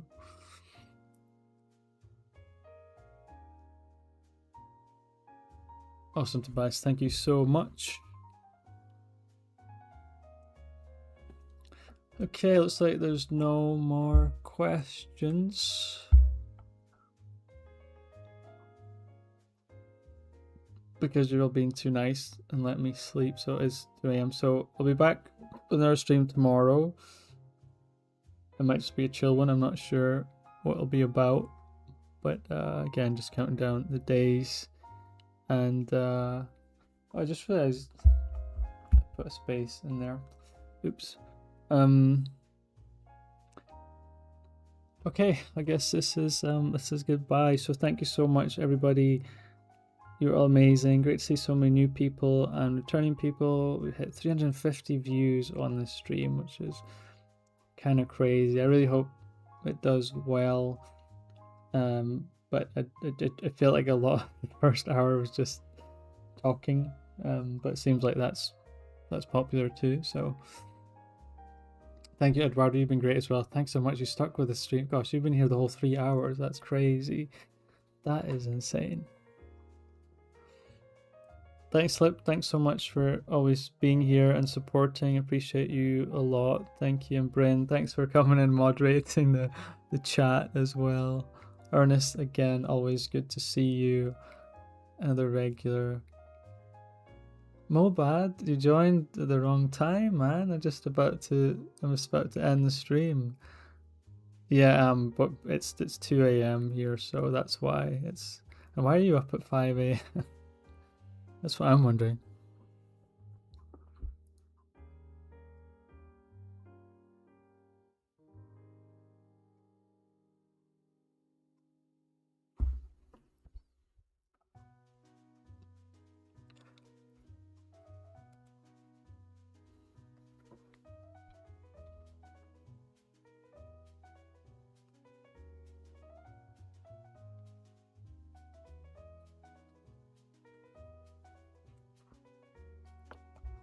Yes, and everybody listen to Bryn, join the Discord. Hope to see you there. Good night, everybody. See you all soon.